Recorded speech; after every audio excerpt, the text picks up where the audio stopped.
चलिए बच्चों, आज हम पढ़ेंगे सामाजिक विज्ञान में अक्सर सभी को प्रॉब्लम होता है, मतलब वो ज़्यादातर पढ़ाई नहीं हो पाती है।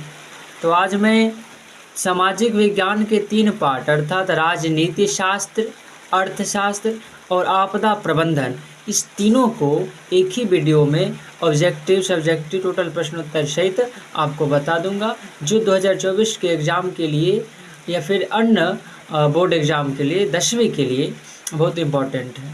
हर साल यहीं से क्वेश्चन आता है।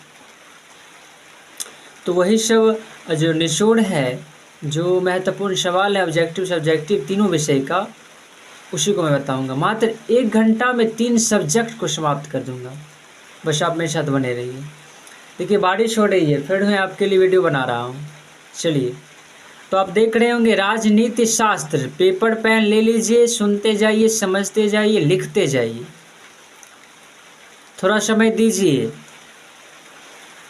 1 घंटा कह दीजिए, किसी को डिस्टर्ब ना करने, 1 घंटा बने रहिए। तो 1 साल में भी जो सिलेबस समाप्त नहीं हो पाता 1 घंटा में आप कर पाइएगा। बस उससे आपको याद करना होगा। वीडियो 1 बार नहीं तो 2 बार देख लीजिएगा, तो ज़्यादातर सुनने से या ज़्यादा होता है ना। तो देखिए, आपके राजनीति शास्त्र और अर्थशास्त्र दोनों से मिश्रित सवाल आते हैं। तो दोनों में जो ऑब्जेक्टिव महत्वपूर्ण सवाल हैं वो मैं आप लोगों के बीच लाया हूँ। देखिए, पहला क्वेश्चन है कि गरीबी के कुचक्र की धारणा किसने दी। आपका क्वेश्चन पहला कि गरीबी के कुचक्र, ये जो गरीबी का कुचक्र है, इस बात को किसने कहा, इसकी धारणा किसने दी। तो ऑप्शन आपका रहेगा अल्फ्रेड मार्शल, फिर किंग्स पीगू या रैगनर नर्क्स। तो चारों यही ऑप्शन रहेगा और आपको मारना है ऑप्शन घ, रैगनर नर्क्स। ऐसा मत कीजिए केवल आंसर लिखिए, आंसर भी लिख सकते हैं, कोई दिक्कत नहीं है। ऑप्शन सहित लिखिएगा, थोड़ा बेटर होगा। तो पहला क्वेश्चन लिखकर आंसर लिख दीजिए, इंपॉर्टेंट है, एकदम याद करना ही है। हाँ, सहकारिता साक्ष्य समिति कानून कब पारित हुआ। सहकारिता साक्ष्य समिति कानून कब पारित हुआ। अर्थशास्त्र से है, तो 1904 ईस्वी को, 1904 ईस्वी को पारित हुआ। उपभोक्ता, जो सामान खरीदते हैं हम लोग, उपभोग करते हैं, तो हम लोग उपभोक्ता हुए। तो उपभोक्ता संरक्षण अधिनियम कब लागू हुआ। अब उपभोक्ता संरक्षण अधिनियम क्या है, इसे पढ़ेंगे सब्जेक्टिव में, जब प्रश्नोत्तर हम करेंगे उस समय। अभी केवल जो महत्वपूर्ण सवाल है वो मैं आपको बता रहा हूँ, लिखकर याद करते जाइए। उपभोक्ता संरक्षण अधिनियम कब लागू हुआ, तो 1986 में। अब आगे देखिए, चौथा क्वेश्चन, भारत के सकल घरेलू उत्पाद में किस क्षेत्र का योगदान सर्वाधिक है। और सकल घरेलू उत्पाद क्या होता है वो बताएंगे हम, फिलहाल तो ऑब्जेक्टिव है, इसलिए लिखकर याद करिए कि भारत के सकल घरेलू उत्पाद में किस क्षेत्र का योगदान सर्वाधिक है। तो हमारे सेवा क्षेत्र, सेवा क्षेत्र होता है नौकरी। देखिए, अर्थशास्त्र के 3 क्षेत्र हैं, और देख रहे होंगे आप लाल पेन से लिखा है नोट में। अर्थशास्त्र के लिख लेना है, अर्थशास्त्र के 3 क्षेत्र होते हैं, प्राथमिक क्षेत्र, द्वितीयक क्षेत्र, तृतीयक क्षेत्र। ये तीनों अर्थव्यवस्था के क्षेत्र हैं। तो प्राथमिक क्षेत्र के अंतर्गत आपका कृषि आ जाएगा। हम लोग कृषि करते हैं या फिर मत्स्य पालन करते हैं, पशुपालन करते हैं, तो ये सब प्राथमिक क्षेत्र के अंतर्गत आ जाएगा। और तीनों से क्वेश्चन आता ही आता है कि प्राथमिक क्षेत्र के अंतर्गत क्या आता है, तो कृषि या फिर पशुपालन। और द्वितीय क्षेत्र हम लोग उद्योग धंधा जो खोलते हैं, थोड़ा दुकान हो गया, थोड़ा कारखाना हो गया, छोटा मोटा दुकान जो होता है, कुटीर उद्योग, वो सभी द्वितीय क्षेत्र। हम लोग दुकान जो खोलते हैं, उद्योग कुछ खोलते हैं, कुछ धंधा करते हैं या फिर कारखाना खोलते हैं, तो ये सब द्वितीय क्षेत्र के अंतर्गत आ जाएगा। और तृतीय क्षेत्र के अंतर्गत आ जाता है नौकरी अर्थात सेवा क्षेत्र। तो बोलता है क्वेश्चन में, कभी कभी पूछता है, अक्सर पूछता है कि सेवा क्षेत्र किसे कहा जाता है, तो तृतीय क्षेत्र को, या फिर तृतीय क्षेत्र किसे कहा जाता है, तो सेवा क्षेत्र को। लिखकर आराम से याद कर लीजिए, या तो आधा सुनने से याद हो जाएगा। और ऑब्जेक्टिव की खासियत यदि थोड़ा आपको याद रहेगा, आपके समक्ष क्वेश्चन आएगा, ऑप्शन आएगा, तो ऑप्शन में टिक लगा सकते हैं। इतनी खासियत है ऑब्जेक्टिव की। चलिए आगे, 4 नंबर हो गया 5वां, सूचना का अधिकार कब कानून जो है, सूचना का अधिकार कानून कब पारित हुआ? तो 2005 में। आगे, पंचायती राज व्यवस्था में महिलाओं को कितना प्रतिशत आरक्षण मिला है? पंचायती राज व्यवस्था में महिलाओं को 50% आरक्षण मिला है। आगे, बिहार में सर्वप्रथम नगर निगम की स्थापना कहाँ हुई? तो याद रखना, पटना में नगर निगम की सर्वप्रथम स्थापना हुई थी बिहार में। आगे, बिहार में छात्र आंदोलन का नेतृत्व किसने किया? बिहार में छात्र आंदोलन का नेतृत्व किया था हमारे जयप्रकाश नारायण। जयप्रकाश नारायण, याद रखना। चलिए 9वां क्वेश्चन, नीति आयोग का गठन कब हुआ? नीति आयोग का गठन कब हुआ? 9वां क्वेश्चन, तो याद रखिए जनवरी 2015। जनवरी 2015 याद रखना है। अब देखिए 10वां, निम्न में कौन कृषि पर आधारित नहीं है? तो 4 ऑप्शन है, उसमें बताना है कृषि पर आधारित कौन नहीं। देखिए, चीनी उद्योग, तो चीनी हम कृषि करके उपजाते हैं, एक वहाँ से चीनी आता है गन्ना से।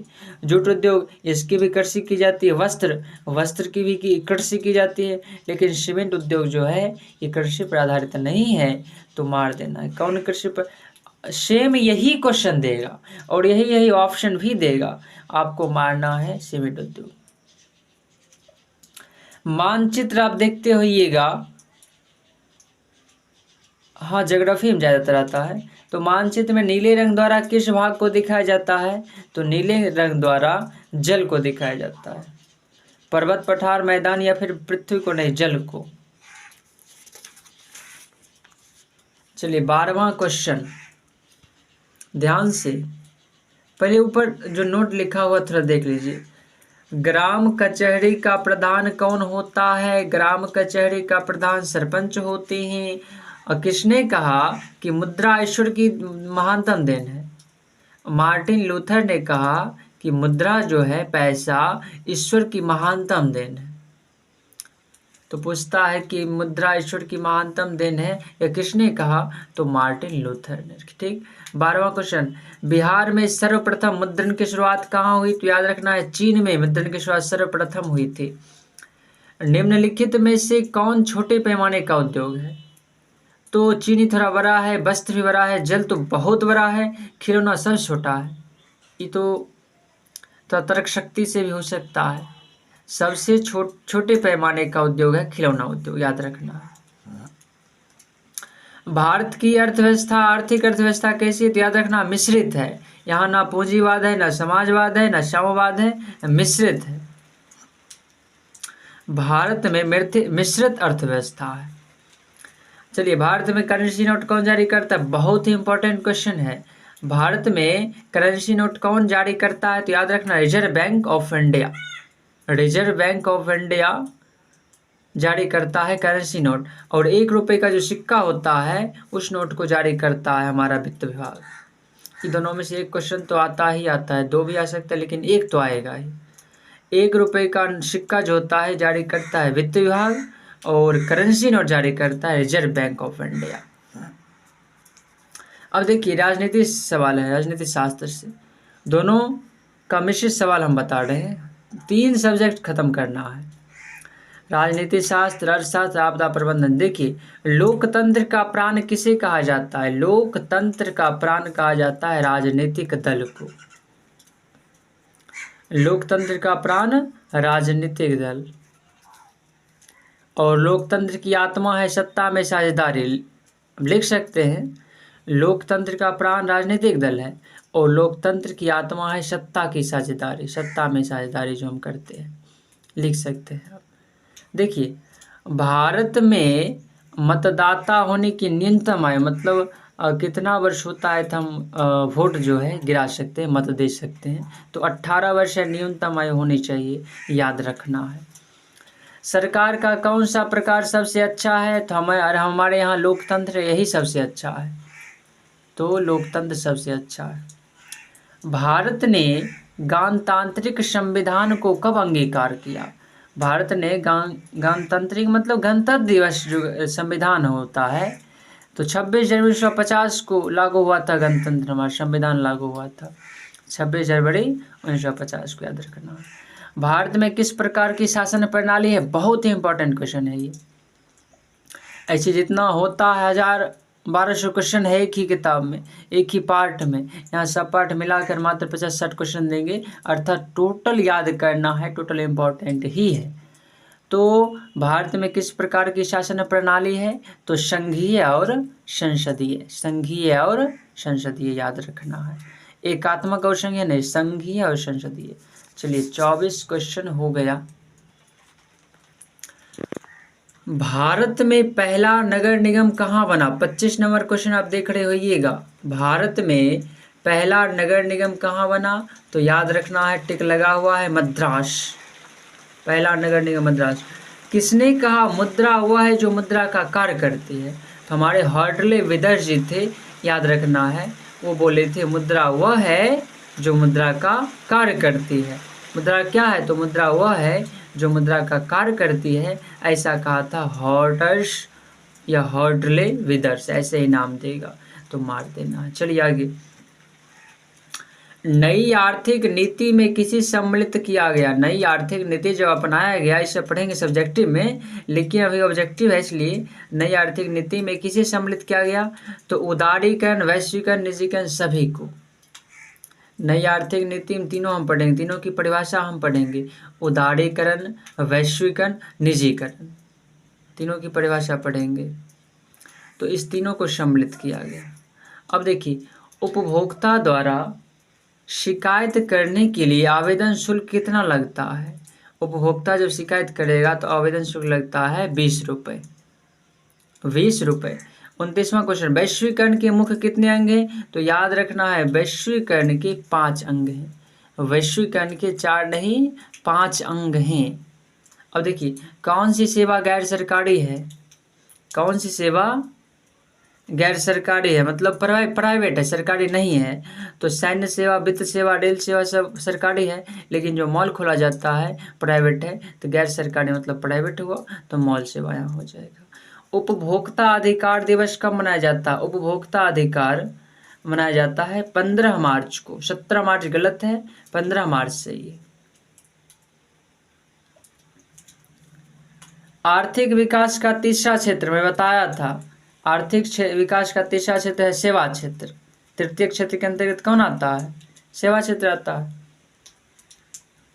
बिहार में पंचायती राज व्यवस्था, अर्थात कोई मुखिया बनता है, कोई प्रधानमंत्री, मुख्यमंत्री, गृह मंत्री, कुछ भी, तो इसका कार्यकाल 5 वर्ष होता है, आप जानते होइएगा, तो 5 वर्ष होती है।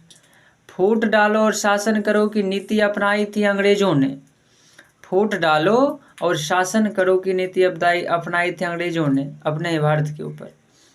कुशेश्वर स्थान मंदिर, ये जो है ना, कुशेश्वर स्थान मंदिर दरभंगा में है। दरभंगा में कुशेश्वर जी का मंदिर है।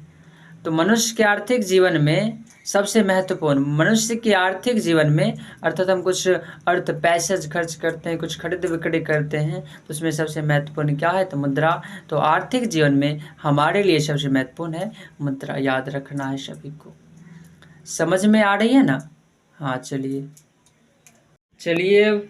37वां प्रश्न देखिए, नोट में एक पॉइंट है, याद कर लीजिए, लोहा। देखिए होइएगा, लोहा उद्योगों की जननी कहा जाता है। लोहा को जितना भी उद्योग है, सभी की माता, सभी की जननी, तो आएगा किसे उद्योगों की जननी कहा जाता है? तो लोहा को याद कर लीजिए। बिहार में रज्जू मार्ग कहाँ स्थित है? रज्जू मार्ग राजगीर में है। झूला टाइप के जो होता है, झूलते हैं सभी, तो रज्जू मार्ग वही है, झूला टाइप का, वो राजगीर में है। वर्तमान में भारत में कितने केंद्र शासित प्रदेश हैं? तो फिलहाल केंद्र शासित प्रदेश 8 हैं। केंद्र शासित प्रदेश 7 थे, लेकिन अब 8। अब देखिए, भारत में लोकतंत्र की सफलता में बाधक, भारत में हमारा लोकतंत्र है। लोकतंत्र मतलब जनता का राज्य, लोक मतलब जनता, तंत्र मतलब राज्य। लोकतंत्र अर्थात जनता का राज्य, जनता का तंत्र, जनता की सत्ता। तो लोकतंत्र में सफलता नहीं मिल रही है, इसमें क्या क्या बाधक है? तो पहला अशिक्षा, दूसरा गरीबी, तीसरा बेरोजगारी। भारत में लोकतंत्र में वृद्धि इसलिए नहीं हो रही क्योंकि यहाँ अशिक्षा है, शिक्षा पर्याप्त मिल नहीं रही है, गरीबी है जिससे बेरोजगारी बढ़ रही है। तो ये तीनों कारण हैं, तो इनमें से भी मार देना है। अब देखिए आगे, किसने कहा था लोकतंत्र जनता के द्वारा तथा जनता के लिए शासन है? लोकतंत्र जो है जनता के द्वारा जनता के लिए शासन है। लोकतंत्र क्या है? तो लोकतंत्र जनता के द्वारा जनता के लिए शासन है। ऐसा किसने कहा था? तो अब्राहम लिंकन, याद रखना है इस बात को, अब्राहम लिंकन साहब बोले थे। चलिए आगे, बिहार संपन्न है, तो ये तो सबको पता है, बिहार कृषि प्रधान देश है, कृषि प्रधान राज्य है, तो बिहार कृषि में संपन्न होगा। चलिए आगे, निम्नलिखित में से क्या आर्थिक नीति का अंग नहीं है? आर्थिक नीति का अंग देखिए पढ़े हुए, निजीकरण, वैश्वीकरण, उदारीकरण। मैंने कहा था ये तीनों की परिभाषा पढ़ेंगे। तो नई आर्थिक नीति में ये तीनों सम्मिलित है, निजीकरण, वैश्वीकरण और उदारीकरण। किंतु राष्ट्रीयकरण ये अलग है, तो इसका अंग नहीं है। ठीक ना, आर्थिक नीति का ये राष्ट्रीयकरण अंग नहीं है, ये तीनों है। चलिए आगे, 43। देखिए मौसम जो है थोड़ी बारिश हो रही है, इसलिए जो फोटो जो होगा थोड़ा धुंधला है, धुंधला नहीं लेकिन थोड़ा फीका, लेकिन मेहनत कीजिए, कोई दिक्कत नहीं होगा। निम्न में से कौन नगर निगम की आय का स्रोत नहीं है? निम्न में से कौन नगर निगम की आय का स्रोत नहीं है? तो आयकर मार देना है। मकान कर से आय, मकान पर कर है, जल पर भी कर है, शौचालय कर भी दिया जाता है, लेकिन आयकर नहीं होता है। तो बस याद कर लेना है लिख कर। चलिए 44, निम्न में शाख मुद्रा का उदाहरण, शाख मुद्रा क्या होता है पढ़ेंगे, जैसे प्लास्टिक नोट जो होता है, तो निम्न में शाख मुद्रा का उदाहरण हो जाएगा क्या? करेंसी नोट, बैंक ड्राफ्ट, सिक्के, मुद्रा। तो मार देना है, शाख मुद्रा का उदाहरण है करेंसी नोट या फिर बैंक ड्राफ्ट। शाख मुद्रा का उदाहरण है बैंक ड्राफ्ट। क्वेश्चन इंपॉर्टेंट है ये, बैंक ड्राफ्ट टिक लगा लेना है। चलिए, भारत में कितने सार्वजनिक क्षेत्र के तेल परिष्करण केंद्र पर कार्य कर रहे हैं? तेल परिष्करण केंद्र पर कितने क्षेत्र कार्य कर रहे हैं? तो याद रखना 18 क्षेत्र। विकासशील देशों में कार्यशील जनसंख्या अधिकांशतः संलग्न है। जो विकासशील देश है उसमें सबसे ज़्यादातर क्या हो रहा है? तो कृषि क्षेत्र, कृषि हो रही है। भारत हमारा विकासशील देश है, तो यहाँ सबसे ज़्यादा क्या होता है? कृषि। तो कृषि क्षेत्र में देखिए क्वेश्चन लिख लीजिए 46 नंबर और उसे याद कर लीजिए अच्छी प्रकार से। विकासशील देशों में कार्यशील जनसंख्या अधिकांशतः संलग्न है, तो कृषि क्षेत्र में। चलिए, आपका 46 क्वेश्चन समाप्त हो गया है और लगता है ऑब्जेक्टिव समाप्ति पढ़ी।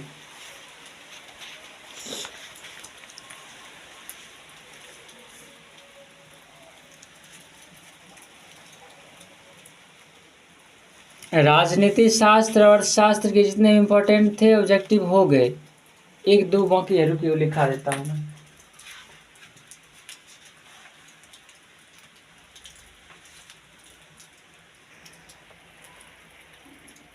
देखिए ये जो क्वेश्चन है इसे हम पढ़ेंगे जो ये क्या कहते हैं हिस्ट्री में, ज्योग्राफी में, लेकिन अभी भी अर्थ ये क्या कहते हैं सामाजिक विज्ञान का एक पार्ट है, तो लिख लीजिए, वहाँ नहीं पढ़ना पड़ेगा।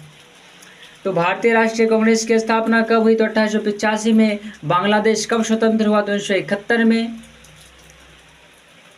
दिख रहा है ना? हाँ। विश्वव्यापी आर्थिक संकट महामंदी किस वर्ष हुआ? विश्वव्यापी आर्थिक महामंदी, आर्थिक संकट कब हुआ था? तो ये बहुत ही इंपॉर्टेंट है, 100% यह आएगा 1929 में। आर्थिक महामंदी हुई थी 1929 में। अब देखिए 45वां, विश्व व्यापार संगठन का मुख्यालय कहाँ है? विश्व व्यापार संगठन का मुख्यालय कहाँ है? तो जेनेवा में। नंबर जो है 46 तक बता चुके थे, तो यहाँ फिर से 42 से स्टार्ट हो गया, तो आप 47 से कर दीजिए ना, कोई दिक्कत नहीं। नंबर आप बैठा दीजिए, आपको यदि 46 क्वेश्चन हो गया 47 लिखिए। चलिए, विश्व व्यापार संगठन का मुख्यालय कहाँ है? तो जिनेवा में। विश्व व्यापार संगठन अर्थात WTO विश्व व्यापार संगठन की स्थापना कब हुई? तो 1995। सभी इम्पोर्टेंट, 1995 में। कृषि प्रधान राज्य है तो बिहार।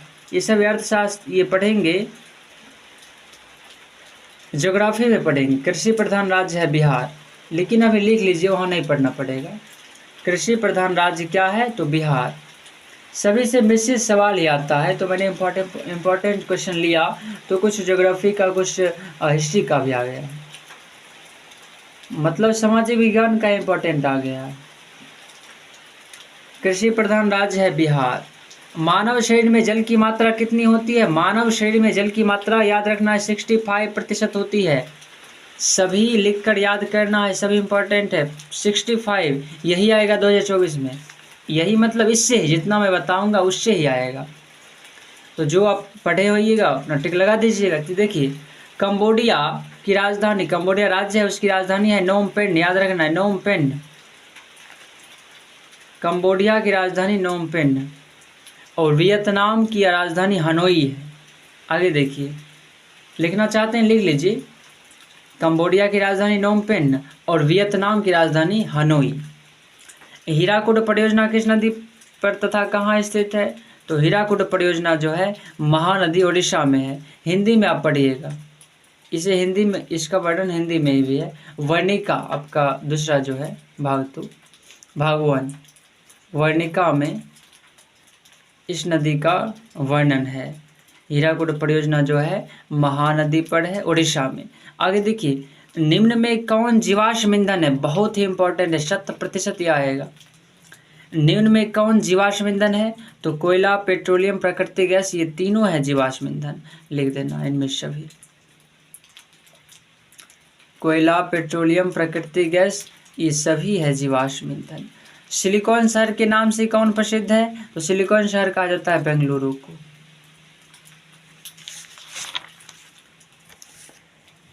चलिए आगे नोट लिख लीजिए। योजना आयोग का गठन 1950 में हुआ था। योजना आयोग का गठन 1950 में अर्थशास्त्र से है।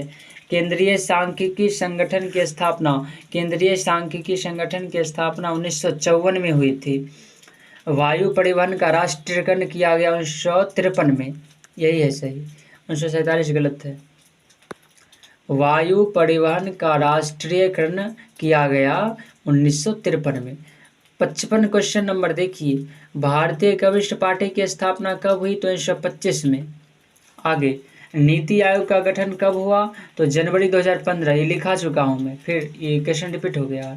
नीति आयोग का गठन जनवरी 2015 को हुआ। गोलघर की स्थापना 1786, गोलघर की स्थापना 1786 में हुई। झारखंड राज्य का गठन हुआ 15 नवंबर 2000 को। 1 नवंबर 2000 को नहीं, 15 नवंबर 2000 को झारखंड राज्य का गठन हुआ। लौह अयस्क, ऐसा अयस्क जो लौह अयस्क क्या है? नवीकरणीय संसाधन है या अनवीकरणीय? तो नवीकरणीय और नवीकरणीय नहीं पढ़ाए हैं, क्योंकि ऑब्जेक्टिव कराए, सब्जेक्टिव पढ़ाएंगे। तो ऐसे जान लीजिए, जितने भी प्राकृतिक हैं सभी नवीकरणीय हैं। प्राकृतिक संसाधन जितने भी नवीकरणीय, ऐसे हो गया जल, पर्वत, पठार, वन, झरना, आकाश, ये सब नवीकरणीय संसाधन हो गया, पर्वत। और अनवीकरणीय संसाधन होता है जो एक बार ही मिलता है, प्राकृतिक नहीं है, और जो समाप्त हो जाने पर मिलेगा नहीं। तो लोहा का भी खादान है, किंतु जब समाप्त हो जाएगा तो मिलेगा नहीं। तो जो एक बार समाप्त हो जाए फिर नहीं मिले, उसे अनवीकरणीय संसाधन कहते हैं, जिसे पुनः नहीं प्राप्त किया जा सकता है। तो जीवाश्म ईंधन, तेल, पेट्रोल, लौह, ये सब अनवीकरणीय संसाधन है। जो प्राकृतिक नहीं होगा सब अनवीकरणीय संसाधन, ठीक ना। ऐसे इसका परिभाषा लिखा दूंगा। चलिए, तो लौह अयस्क है और नवीकरणीय संसाधन। आगे निम्नलिखित में देखिए आपका हो गया ये सब जो है, ये सब लिखा दूंगा मैं, क्या कहते हैं ज्योग्राफी का ये सब है। लेकिन एक क्वेश्चन लिख लीजिए, ये 59 आपका जो नंबर हो कोई दिक्कत नहीं। इसके बाद ये सब लिखना चाहते हैं लिख ही लीजिए। चलिए लिखिए 60 नंबर से, निम्नलिखित में कौन एशिया का सबसे बड़ा परमाणु शक्ति केंद्र है? तो तारापुर।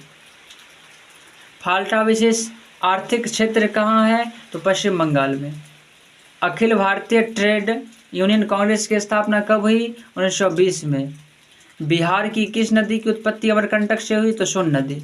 चलिए सभी याद कर लीजिएगा। से कुछ आपदा प्रबंधन के जो 15-16 ऑब्जेक्टिव हैं उससे ही आएगा, 3-4 क्वेश्चन रहता है लेकिन उसके अंतर्गत ही आएगा। तो चलिए आपदा प्रबंधन के ऑब्जेक्टिव क्वेश्चन नोट कर लीजिए। सब एक साथ भी रहेगा तो कोई दिक्कत नहीं है, लेकिन अब थोड़ा पॉइंट लिख दीजिए आपदा प्रबंधन ऊपर में, नीचे अपना स्टार्ट कर दीजिए। निम्नलिखित में कौन मानव जनित आपदा नहीं है? मानव जनित आपदा है तो सुनामी आती है समुद्र के आसपास, बाढ़ आती है जब ज़्यादा बारिश होती है, सुखाड़ आता है जब बारिश नहीं होती है। तो ये सभी प्राकृतिक आपदा है। और आतंकवाद मानव उत्पन्न करता है, तो ये मानव जनित आपदा है आतंकवाद। निम्नलिखित में कौन प्राकृतिक आपदा है? तो आतंकवाद मानव जनित है, दंगा होता है मानव जनित है, रेल दुर्घटना मानव के वजह से होता है। तो तूफान जो है वो प्राकृतिक आपदा है। बाढ़ के कारण, बाढ़ के समय लोगों को कहाँ जाना चाहिए? खेतों में, गांव के बाहर, उच्च भूमि पर या छत पर? तो बाढ़ के समय लोगों को जहाँ उच्च भूमि हो वहाँ जाना चाहिए। सुनामी का संबंध, सुनामी समुद्र से आता है, समुद्र पर ही आता है उसी के आसपास। तो सुनामी का संबंध है समुद्र से, समुद्र में ही सुनामी आता है। परिभाषा लिखा देंगे। भूस्खलन भी प्राकृतिक आपदा है। पृथ्वी की सतह पर सर्वप्रथम पहुंचने वाली भूकंप तरंग, पृथ्वी की सतह पर सर्वप्रथम पहुंचने वाली भूकंप तरंग है पी तरंग। पी तरंग सर्वप्रथम पहुंचती है। भूकंप केंद्र के ऊर्ध्वाधर पृथ्वी पर स्थित केंद्र को क्या कहते हैं? तो अधिक केंद्र। 7 नंबर क्वेश्चन लिखकर याद कर लीजिए, अधिक केंद्र इसका आंसर होगा। मलबे के नीचे दबे लोगों का पता लगाने के लिए किस यंत्र का उपयोग किया जाता है? मलबा मतलब कचरा। कचरा के नीचे जब लोग दब जाते हैं भूकंप के पश्चात, तब हम किस यंत्र का उपयोग करते हैं? तो एक कैमरा होता है, कैमरा से देखा जाता है, इंफ्रारेड कैमरा, इंफ्रारेड कैमरा। चलिए 9वां, निम्नलिखित में कौन प्राकृतिक आपदा है? तो आग लगना, बम विस्फोट, रासायनिक दुर्घटना, इससे प्राकृतिक नहीं है। भूकंप होता है, प्राकृतिक है। सर्वाधिक भूस्खलन राज्य, हाँ एक ऐसा राज्य है उत्तराखंड जहाँ सबसे ज़्यादा भूस्खलन होता है। सर्वाधिक भूस्खलन राज्य होगा उत्तराखंड। देखिए आपदा प्रबंधन का प्रमुख घटक है स्थानीय प्रशासन, स्वयंसेवी गठन, गांव तथा मोहल्ले के लोग, इनमें सभी। मतलब आपदा प्रबंधन का प्रमुख मतलब कौन कौन मिलकर आपदा जाएगा उससे बचाव कर सकते हैं? तो स्थानीय जो प्रशासन होंगे, स्वयंसेवी गठन अर्थात हम सब मिलकर, और गांव तथा मोहल्ले के जितने भी लोग हैं सब मिलकर आपदा का प्रबंधन कर सकते हैं, उसका कुछ बचाव कर सकते हैं, रोकथाम के लिए प्रयास कर सकते हैं। तो आपदा प्रबंधन के प्रमुख घटक हो जाएंगे इनमें सभी। अब देखिए मकान में आग लगने की स्थिति में क्या करना चाहिए? जब मकान में आग लग जाए तो हमें क्या करना चाहिए? अग्निशामक यंत्र को बुलाना चाहिए, जो अग्नि बुताए उस यंत्र को बुलाना चाहिए। दरवाजे खिड़की को बंद करना चाहिए, आग बुझने का इंतजार करना चाहिए, इसे बेकार है। अग्निशामक यंत्र को बुलाना चाहिए तत्काल।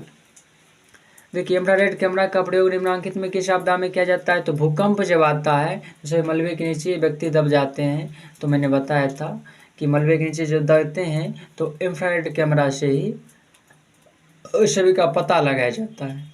तो इंफ्रारेड का प्रयोग जो होता है भूकंप में किया जाता है, जब मलबे के नीचे सभी दब जाते हैं। तो क्वेश्चन लिखिए आराम से, उत्तर भी लिख कर याद कर लीजिए। चलिए सुदूर संवेदी उपग्रह का उपयोग होता है। सुदूर संवेदी उपग्रह का उपयोग होता है संसाधनों की खोज के लिए। संसाधनों का जब खोज किया जाता है तो सुदूर संवेदी उपग्रह है उसका उपयोग होता है।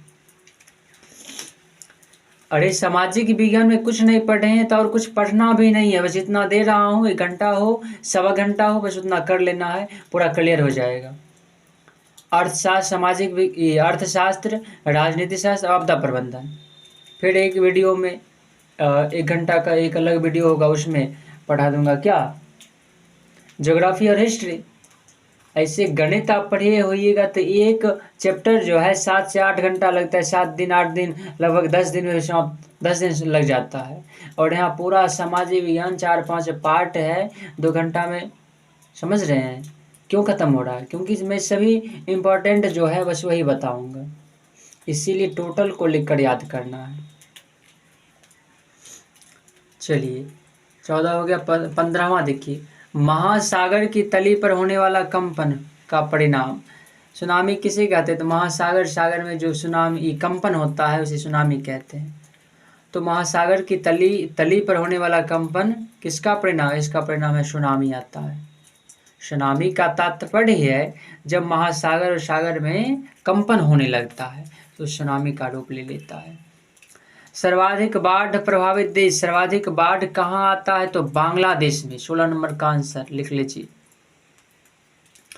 सुनामी प्रभावित क्षेत्र में मकानों का निर्माण कहाँ करना चाहिए? बहुत ही इंपॉर्टेंट है। सुनामी प्रभावित क्षेत्र में मकानों का निर्माण कहाँ करना चाहिए? तो सागर तट से दूर, जहाँ सागर है उसके तट से बहुत दूर। सुखाड़ का कारण क्या हो सकता है? तो जल का अभाव। मिट्टी का क्षय, मिट्टी की लवणता नहीं, एकदम जल की कमी होगी तो सुखाड़ होगा। तो सुखाड़ का कोई भी कारण दे ऑप्शन में तो आपको मारना है जल का अभाव, ये तो देगा ही। बाढ़ का प्रमुख कारण, बाढ़ का 3 कारण होते हैं। जल की अधिकता, मतलब जल ज़्यादा बारिश होने लगती है। नदी तल पर मलबों का निक्षेपण, और नदी में कूड़ा कचरा जो फेंकते रहते हैं इससे नदी भर जाती है, उससे भी जल्दी पानी बाहर आ जाता है। और वर्षा की अधिकता। तो तीनों कारण है, तीनों कारण को लिखकर अंत में लिख दीजिए इनमें सभी, क्योंकि यही होगा आपका। आपदा प्रबंधन से ऑब्जेक्टिव एक और है 20वां। हाँ, जहाँ भूकंप आता है, भूकंप संभावित क्षेत्रों में, मतलब जहाँ भूकंप अक्सर आया करता है वहाँ कैसा मकान बनाना चाहिए? तो आयताकार मकान। लिख लीजिए 20वां क्वेश्चन, भूकंप संभावित क्षेत्रों में भवनों की आकृति कैसी होनी चाहिए? तो आयताकार। सुनामीटर एक यंत्र है, सुनामी की तीव्रता को मापा जाता है सुनामीटर यंत्र से। सुनामी कितनी तीव्रता से आ रही है उसकी तीव्रता को मापा जाता है सुनामीटर यंत्र से। नोट भी लिख कर याद कर लीजिए। देखिए अर्थशास्त्र की कुछ मुख्य 10 तत्व हैं जिससे 2 क्वेश्चन आता है। इसे आप स्क्रीनशॉट ही ले लीजिए। देखिए आराम से देखिए, कुछ विशेष तत्व, विश्व की मुद्राएं, इधर 12 देश है और इसमें कौन कौन रुपए चलता है, मुद्रा वो इधर है। तो देखिए देश भारत, भारत में क्या चलता है? रुपए चलता है। पाकिस्तान में भी रुपया चलता है, रुपया। नेपाल में भी रुपया चलता है। अमेरिका में डॉलर चलता है। सिंगापुर में भी डॉलर चलता है। बांग्लादेश में टका चलता है। रूस की मुद्रा रूबल है। स्वीडन क्रोना है, क्रोना। ईरान का रियाल है। इराक का दिनार है। अफगानिस्तान की मुद्रा अफगानी। और इंग्लैंड का पाउंड, इंग्लैंड में पाउंड चलता है। अमेरिका और सिंगापुर में डॉलर चलता है। बांग्लादेश में टका चलता है, रूस में रूबल। तो इस सभी को स्क्रीनशॉट ले लीजिए या फिर पूरा आराम से लिख लीजिए और स्मरण में रखिएगा, इससे बहुत ही इम्पोर्टेंट है। चलिए ठीक है, आपका जो है अर्थशास्त्र, ये राजनीति शास्त्र, आपदा प्रबंधन का ऑब्जेक्टिव पूरा समाप्त हो गया। अब सब्जेक्टिव की ओर बढ़ते हैं। चलिए तो प्रश्नोत्तर समझने के लिए, लिखने के लिए, याद करने के लिए, ताकि आप एग्जाम में हर एक क्वेश्चन बना सके, तैयार हो जाइए। तो लिख लीजिए राजनीति शास्त्र, राजनीति शास्त्र के जितने भी वहाँ पूछा जाएगा आपको 2-3। देखिए किस प्रकार 10th में पूछा जाता है वो मैं एक वीडियो में आपको बता दूंगा हर एक सब्जेक्ट का। एक एक वीडियो हर एक सब्जेक्ट का रहेगा कि किस प्रकार पूछा जाता है, कहाँ किस प्रकार बनाना है, कितना क्वेश्चन दिया जाता है आपको किस प्रकार से और कितना क्वेश्चन बनाना है, इसका मैं एक वीडियो बता दूंगा। लेकिन अभी जितना कह रहा हूँ उतना आप करते जाइए। राजनीति शास्त्र की क्वेश्चन लिखना है तो लिख लीजिए राजनीति शास्त्र, और 2 अंक के लिए सब है, 2 अंक के लिए। तो गुप्त मतदान पहला क्वेश्चन आएगा यहीं से कि गुप्त मतदान क्या है। तो 10 क्वेश्चन लिखाऊंगा वहीं से, और 3 क्वेश्चन आएगा, 3 ही देता है, 4 देता था अब देगा 3। गुप्त मतदान क्या है? तो देखिए, मतदान का वह माध्यम जिसमें बिना किसी को बताए या फिर गुप्त तरीके से मत का दान किया जाता है, गुप्त मतदान कहलाता है। देखिए, गुप्त मतदान क्या हुआ? हम बिना किसी को बताए गए और मतदान कर दिए, वोट दे दिए, हो गया गुप्त मतदान। मतलब किसी को पता नहीं चलना चाहिए। तो उसे शब्दों में सजा देना है कि मतदान का वह माध्यम जिसमें बिना किसी को बताए या फिर गुप्त तरीके से अपने मत का दान किया जाता है, गुप्त मतदान कहलाता है। अब इससे फायदा क्या होता है? देखिए, इस पद्धति की विशेषता यह है कि किसी को पता नहीं चल पाता कि किसने किसके पक्ष में मतदान किया। यह जो पद्धति है गुप्त मतदान की, इसकी यह विशेषता है कि किसी व्यक्ति को पता नहीं चल पाता कि वह व्यक्ति किसके पक्ष में वोट दिया। तो बस यही बात है, आप लोग आधा जानते ही होइएगा। बस शब्दों में कैसे सजाना है उसे सजाकर मैंने लिख दिया है, अब लिख लीजिए और स्मरण रख लीजिए, याद कर लीजिए। दूसरा क्वेश्चन पर चलिए। आतंकवाद। आतंकवाद लोकतंत्र की चुनौती है। आतंकवाद इतना बढ़ रहा है कि लोकतंत्र में वृद्धि नहीं हो रही है, उसका विकास नहीं हो रहा है। तो पूछता है कि आतंकवाद जो है लोकतंत्र में चुनौती है, लोकतंत्र की चुनौती है किस प्रकार, कैसे? तो इसे पॉइंट बनाकर लिखना है। उत्तर लिखना है कि आतंकवाद लोकतंत्र के समक्ष सर्व प्रमुख चुनौती है। आतंकवाद जो है, देख रहे हैं ना आप, आतंकवाद लोकतंत्र के समक्ष सर्व प्रमुख चुनौती है। इसके कारण है, चुनौती है, इसके कारण है। इतना लिखकर फिर जो 4 को कारण होगा लिख देना है। तो नंबर 1, आतंकवाद के कारण जनता परेशान तथा भयभीत हो जाती है। पहला पॉइंट लिखना है, उंगली देते हैं थोड़ा दिक्कत हो जाता है आपको लिखने में। चलिए, आतंकवाद के कारण जनता परेशान तथा भयभीत हो जाती है। अब तो मैं पढ़ रहा हूँ 1 नंबर, आप भी वहाँ ध्यान दीजिए ना। आतंकवाद के कारण क्या होता है? जनता परेशान तथा भयभीत हो जाती है। दूसरा पॉइंट, आतंकवाद के वातावरण में जनता का जीना कठिन हो जाता है, नहीं हो जाता। और तीसरा, विकास की प्रक्रिया में बाधा उत्पन्न होती है। 3 कारण है, नॉर्मल कारण है। आतंकवाद होगा तो जनता परेशान भयभीत होगी, आतंकवाद होगा तो वातावरण और आतंकवाद के वातावरण में जनता का जीना थोड़ा कठिन हो जाएगा, और जो विकास की प्रक्रिया चलती है वो उसमें बाधा उत्पन्न होगी। इस तीनों कारणों को लिख लेना, फिर अंत में लिख देना है, इन सभी कारणों से लोकतंत्र के विकास को चुनौतियां का सामना करना पड़ता है। आ जाएगा 2 नंबर। हाँ लिखना, 4 नंबर में भी दे सकता है, कोई दिक्कत नहीं है। अब देखिए, राजनीतिक दल, आप बहुत देखिए राजनीति कर रहा है वो, तो राजनीतिक दल की परिभाषा पूछता है, राजनीतिक दल की परिभाषा दीजिए। तो देख रहे होंगे आप, स्क्रीनशॉट भी ले सकते हैं, उसके बाद लिख सकते हैं। चलिए समझा रहा हूँ।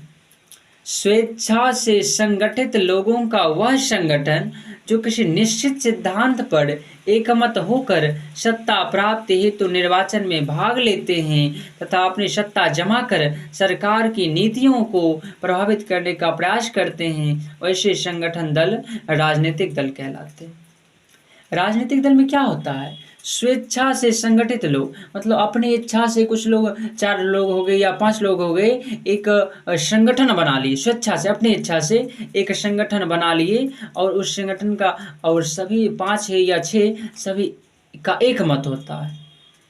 एक मत होकर सत्ता प्राप्ति के लिए, मतलब कोई नहीं होता एक पक्ष में भाग लिया, खड़ा हुआ, तो उसके साथ 4-5 आदमी रहेगा, और सभी मिलकर सभी को कहेगा कि मुझे वोट दीजिए, ऐसा कीजिए, मतलब एक सत्ता को प्रभावित करने का प्रयास करता है और वह अपनी सत्ता जमा कर सरकार की जो नीति है उसे प्रभावित करने का प्रयास करता है।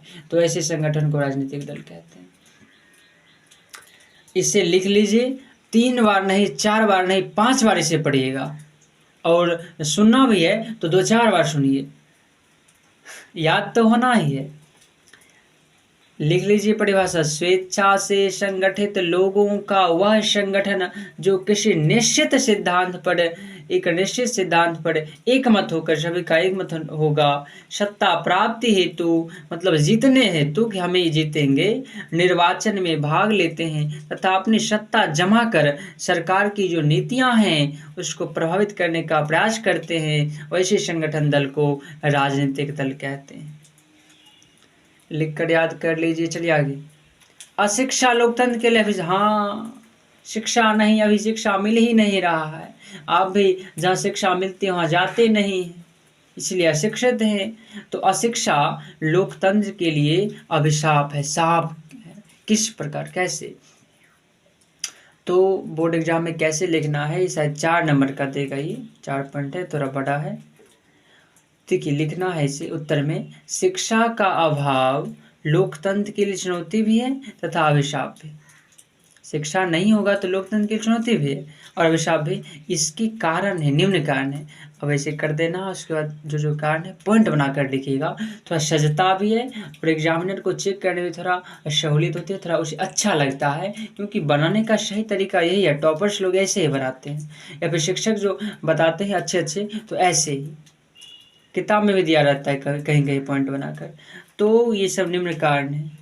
पहला, जनताओं में शिक्षा का अभाव होने के कारण गरीबी तथा बेरोजगारी बढ़ जाती है। और यह शिक्षा लोकतंत्र में अभिशाप है, साफ है। कैसे? तो क्योंकि जनताओं में शिक्षा नहीं रहेगा, शिक्षा का अभाव होगा, तो इसके कारण गरीबी बढ़ेगी, बेरोजगारी भी बढ़ेगी। आगे, जनता अशिक्षित होने के कारण मतदान का सही उपयोग, जनता में शिक्षा नहीं रहेगा तो उसे पता नहीं रहेगा कि कौन प्रतियोगी, कौन दल सही है, मुझे किसे वोट देना चाहिए। अशिक्षित होने के कारण मतदान का वह सही उपयोग नहीं कर पाता है। जनता शिक्षा विहीन होने के कारण अपना पोषण भी नहीं कर पाते। शिक्षा नहीं रहता है, कुछ समझ नहीं रहती है, बुद्धि विवेक नहीं रहता, तो व्यक्ति अपना पोषण, भरण पोषण, खान पान कैसे करे, कैसे रहे, कैसे चले, कैसे बोले, इसका ज्ञान भी उसे नहीं हो पाता है। इसका परिणाम होता है कि भूखमरी का शिकार हो जाता है और अंततः मृत्यु को प्राप्त हो जाता है। इस सभी का कारण है शिक्षा। तो जनता शिक्षा विहीन होने के कारण अपना पोषण भी नहीं कर पाती।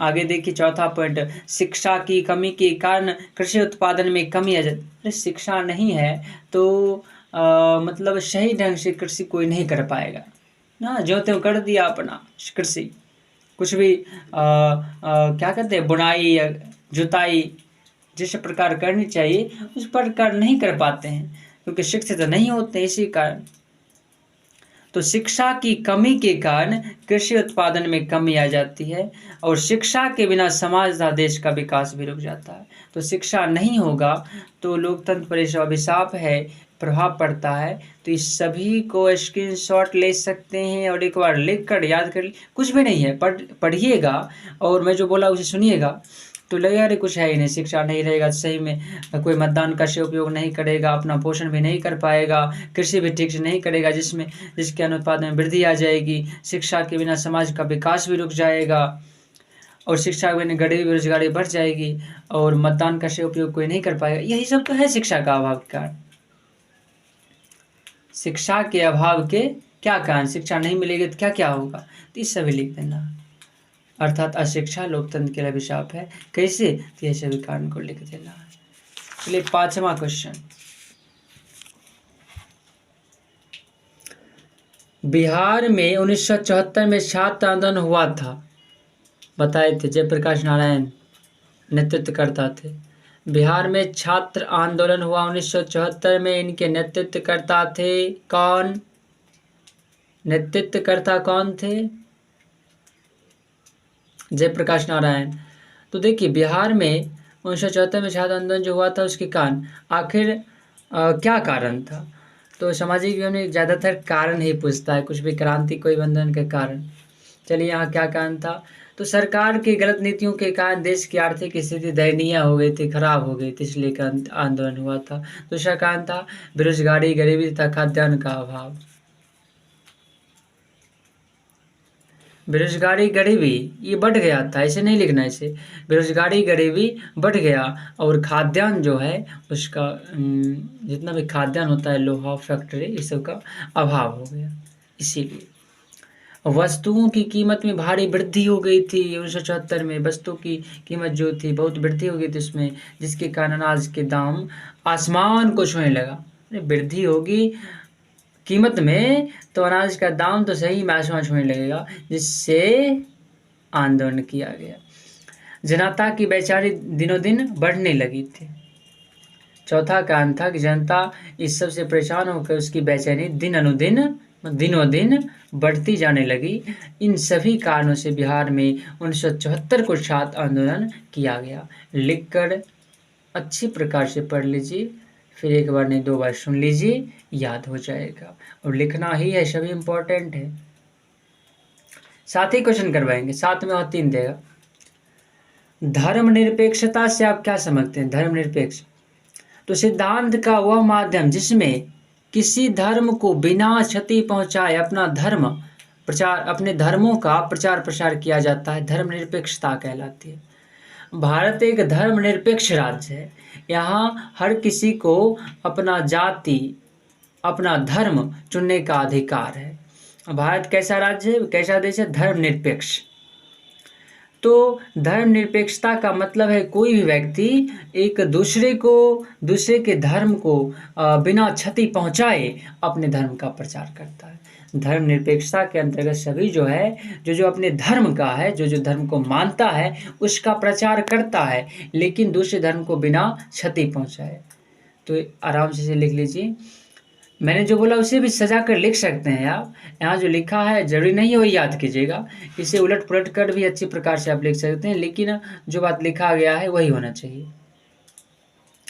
सिद्धांत का वह माध्यम जिसमें किसी धर्म को बिना क्षति पहुंचाए अपने धर्म का, यहाँ का होगा, धर्म का प्रचार प्रसार किया जाता है, धर्मनिरपेक्षता कहलाती है।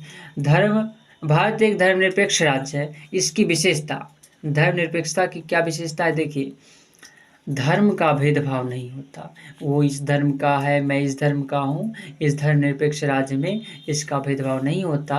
तो धर्मनिरपेक्ष राज्य अर्थात भारत की विशेषता है, पहला कि धर्म का भेदभाव नहीं होता, दूसरा जन कल्याण की चर्चा होती है, तीसरा सभी को अपना धर्म मानने की पूर्ण स्वतंत्रता होती है, इसमें पक्षपात नहीं होता। ये 4 विशेषता है, लिखकर याद कर लीजिए आराम से।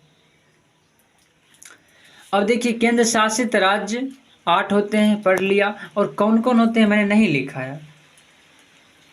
केंद्र शासित राज्य, चलिए, केंद्र शासित राज्य या केंद्र शासित प्रदेश तो हरियाणा, दिल्ली, अंडमान तथा निकोबार एक ही है, पुडुचेरी, लक्षद्वीप, दादरा और नगर हवेली, लद्दाख, श्रीनगर। पहले केंद्र शासित प्रदेश 7 था, लेकिन अब एक बढ़ गया है, लद्दाख 8 हो गया। तो हरियाणा, दिल्ली, अंडमान तथा निकोबार, पुडुचेरी, लक्षद्वीप, दादरा और नगर हवेली, लद्दाख, श्रीनगर, ये 8 लिख लेना है केंद्र शासित राज्य या केंद्र शासित प्रदेश, ठीक है ना। चलिए ये लिख लीजिए, आगे हम बढ़ते हैं। और यहाँ आए थे कि केंद्र शासित राज्य क्या है। तो जिस राज्य का प्रशासन सीधे तौर पर केंद्र द्वारा संचालित हो, अर्थात जिस राज्य का संचालन जो है सरकार द्वारा संचालित हो, तथा जिस राज्य में केंद्र द्वारा नियुक्त प्रशासक ही राज्य की प्रशासनिक व्यवस्था की बागडोर संभालता है, वैसे राज्य को केंद्र शासित राज्य, मतलब वैसा राज्य जिसका संचालन जो है सरकार करता है, और सरकार जिसे नियुक्त करता है वही उस राज्य को शासन व्यवस्था को चलाता है। तो यही हो गया केंद्र शासित राज्य। जिस राज्य का प्रशासन सीधे तौर पर केंद्र द्वारा संचालित हो तथा जिस राज्य में केंद्र द्वारा नियुक्त प्रशासक ही राज्य की प्रशासनिक व्यवस्था की बागडोर संभालता हो, वैसे राज्य को केंद्र शासित राज्य कहा जाता है। बस यही है। देखिए यहाँ लिखा हुआ है चंडीगढ़, लक्षद्वीप, पुदुचेरी, लद्दाख, दिल्ली, अंडमान तथा निकोबार, जम्मू कश्मीर, ये 7 तो केंद्र शासित राज्य हैं। 7 को, लेकिन एक बढ़ गया है अभी, श्रीनगर एक, तो अब 8 है, 7 नहीं अब 8 है, ये पहले का लिखा हुआ है, ठीक है ना, ये सभी है। और जो है केंद्र शासित राज्य मैंने ऊपर लिखा ही दिया, तो ये सभी है 7 यहाँ, और एक श्रीनगर यहाँ बढ़ा दीजिए, 8 हो जाएगा। अब देखिए नगर निगम और जो हमारे समाज में होता है नगर निगम, उसके आखिर क्या कार्ड होते हैं, तो 2 कार्ड देता है लिखने के लिए 2 नंबर में। तो सड़कों तथा नालियों का निर्माण, मरम्मत एवं सफाई, सड़क और नाली जो है उसकी सफाई करेगा, उसका निर्माण करेगा, कैसे चलाना है ठीक ढंग से व्यवस्था उसका करेगा, मरम्मत करेगा। तो सड़कों तथा नालियों का निर्माण और उसकी मरम्मत एवं सफाई पहला कार्य। दूसरा, पेयजल का प्रबंध करना तथा उत्तम स्वास्थ्य हेतु अस्पताल की व्यवस्था करना। पेयजल मतलब पीने योग्य जल का प्रबंध वो करेगा नगर निगम, और उत्तम स्वास्थ्य, जहाँ स्वास्थ्य ठीक के लिए एक अस्पताल की व्यवस्था करेगा। नगर निगम के 2 कार्ड लिखकर याद कर लीजिए। चलिए, ये तो हो गया 7 नंबर क्वेश्चन समाप्त। 8 नंबर दल बदल कानून क्या है, ध्यान से पढ़िए। दल बदल कानून क्या है? दल नहीं बदल लेता है, तो कोई यह एक कानून है, तो पूछता है 2 नंबर में दल बदल कानून क्या है। स्क्रीनशॉट लेकर लिखकर याद कर लीजिए। मैं एक बार समझा देता हूँ। देखिए, दल बदल कानून के द्वारा यह व्यवस्था की गई कि यदि कोई संसद या विधानसभा का सदस्य दल बदल करता है या दल द्वारा निकाल दिया जाता है और वह सदस्य 6 महीने के अंदर पुनः यदि दल का सदस्य बन जाता है तो उसे अयोग्य करार दिया जाता है। इस कानून में कोई व्यक्ति 6 महीने के बाद दल बदल सकता है। में जो है यहाँ में नहीं हुआ, ये कट दीजिए। मेन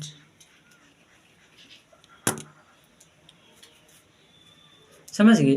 दल बदल कानून में होता है यदि कोई व्यक्ति कुछ दल में है और वह दल बदलना चाहता है, तो मान लीजिए वह दल बदल लिया और फिर 6 महीना हुआ नहीं, फिर दूसरे दल में आना चाहता है, तो उसे अयोग्य साबित कर दिया जाएगा, उसे दल से निकाल दिया जाएगा। तो इसका मतलब हुआ दल बदल कानून में यह नियम है, यह कानून है कि 6 महीने के बाद ही कोई दल बदल सकता है। यदि हम किसी दल में थे, दूसरे दल में चले गए, तो अब 6 महीने होगा तभी हम फिर दल बदल सकते हैं, ठीक है ना। बस इसे लिख लीजिए, एक बार नहीं 2 बार सुनिए मैंने जो कहा, और क्या कीजिए 2 बार पढ़िए, समझ में आ जाएगा। चलिए, अब लोकतंत्र से आप क्या समझते हैं, तो लोकतंत्र का अर्थ है जनता का शासन। लोकतंत्र का अर्थ है जनता का शासन, अर्थात वह पद्धति जिसमें जनता प्रधान हो लोकतंत्र कहलाता है, ठीक है ना। लोकतंत्र का अर्थ है जनता का शासन, अर्थात वह पद्धति जिसमें जनता प्रधान हो लोकतंत्र कहलाता है। अब अब्राहम लिंकन ने क्या कहा था कि लोकतंत्र जनता के लिए, जनता के द्वारा किया गया शासन व्यवस्था है। तो लोकतंत्र से यही समझते हैं। और लोकतंत्र के 2 प्रकार हैं, एक प्रत्यक्ष एक अप्रत्यक्ष, एक सामने प्रकट एक अप्रकट। लोकतंत्र के 2 प्रकार हैं, प्रत्यक्ष और अप्रत्यक्ष। कोई सामने आकर कार्य करता है, कोई घर बैठे ही कार्य कर देता है। तो जो सामने करता है प्रत्यक्ष, घर बैठे अप्रत्यक्ष। भारत में अप्रत्यक्ष लोकतंत्र है, इसमें जनता अपने प्रतिनिधियों के माध्यम से संचालन। हाँ, अप्रत्यक्ष हुआ। देखिए, भारत में जो है अप्रत्यक्ष लोकतंत्र है। कैसा लोकतंत्र है? अप्रत्यक्ष, क्योंकि इसमें जनता अपने प्रतिनिधियों के माध्यम से है जनता का ही तंत्र। लेकिन जनता क्या होता है, स्वयं राज्य करता है? नहीं, जनता जो है घर बैठे ही राज्य करवाता है, दूसरे प्रतिनिधि को चुनता है, उसे कहता है तुम राज्य का संचालन करो। तो भारत में अप्रत्यक्ष लोकतंत्र है, इसमें जनता अपने प्रतिनिधियों के माध्यम से शासन का संचालन करती है।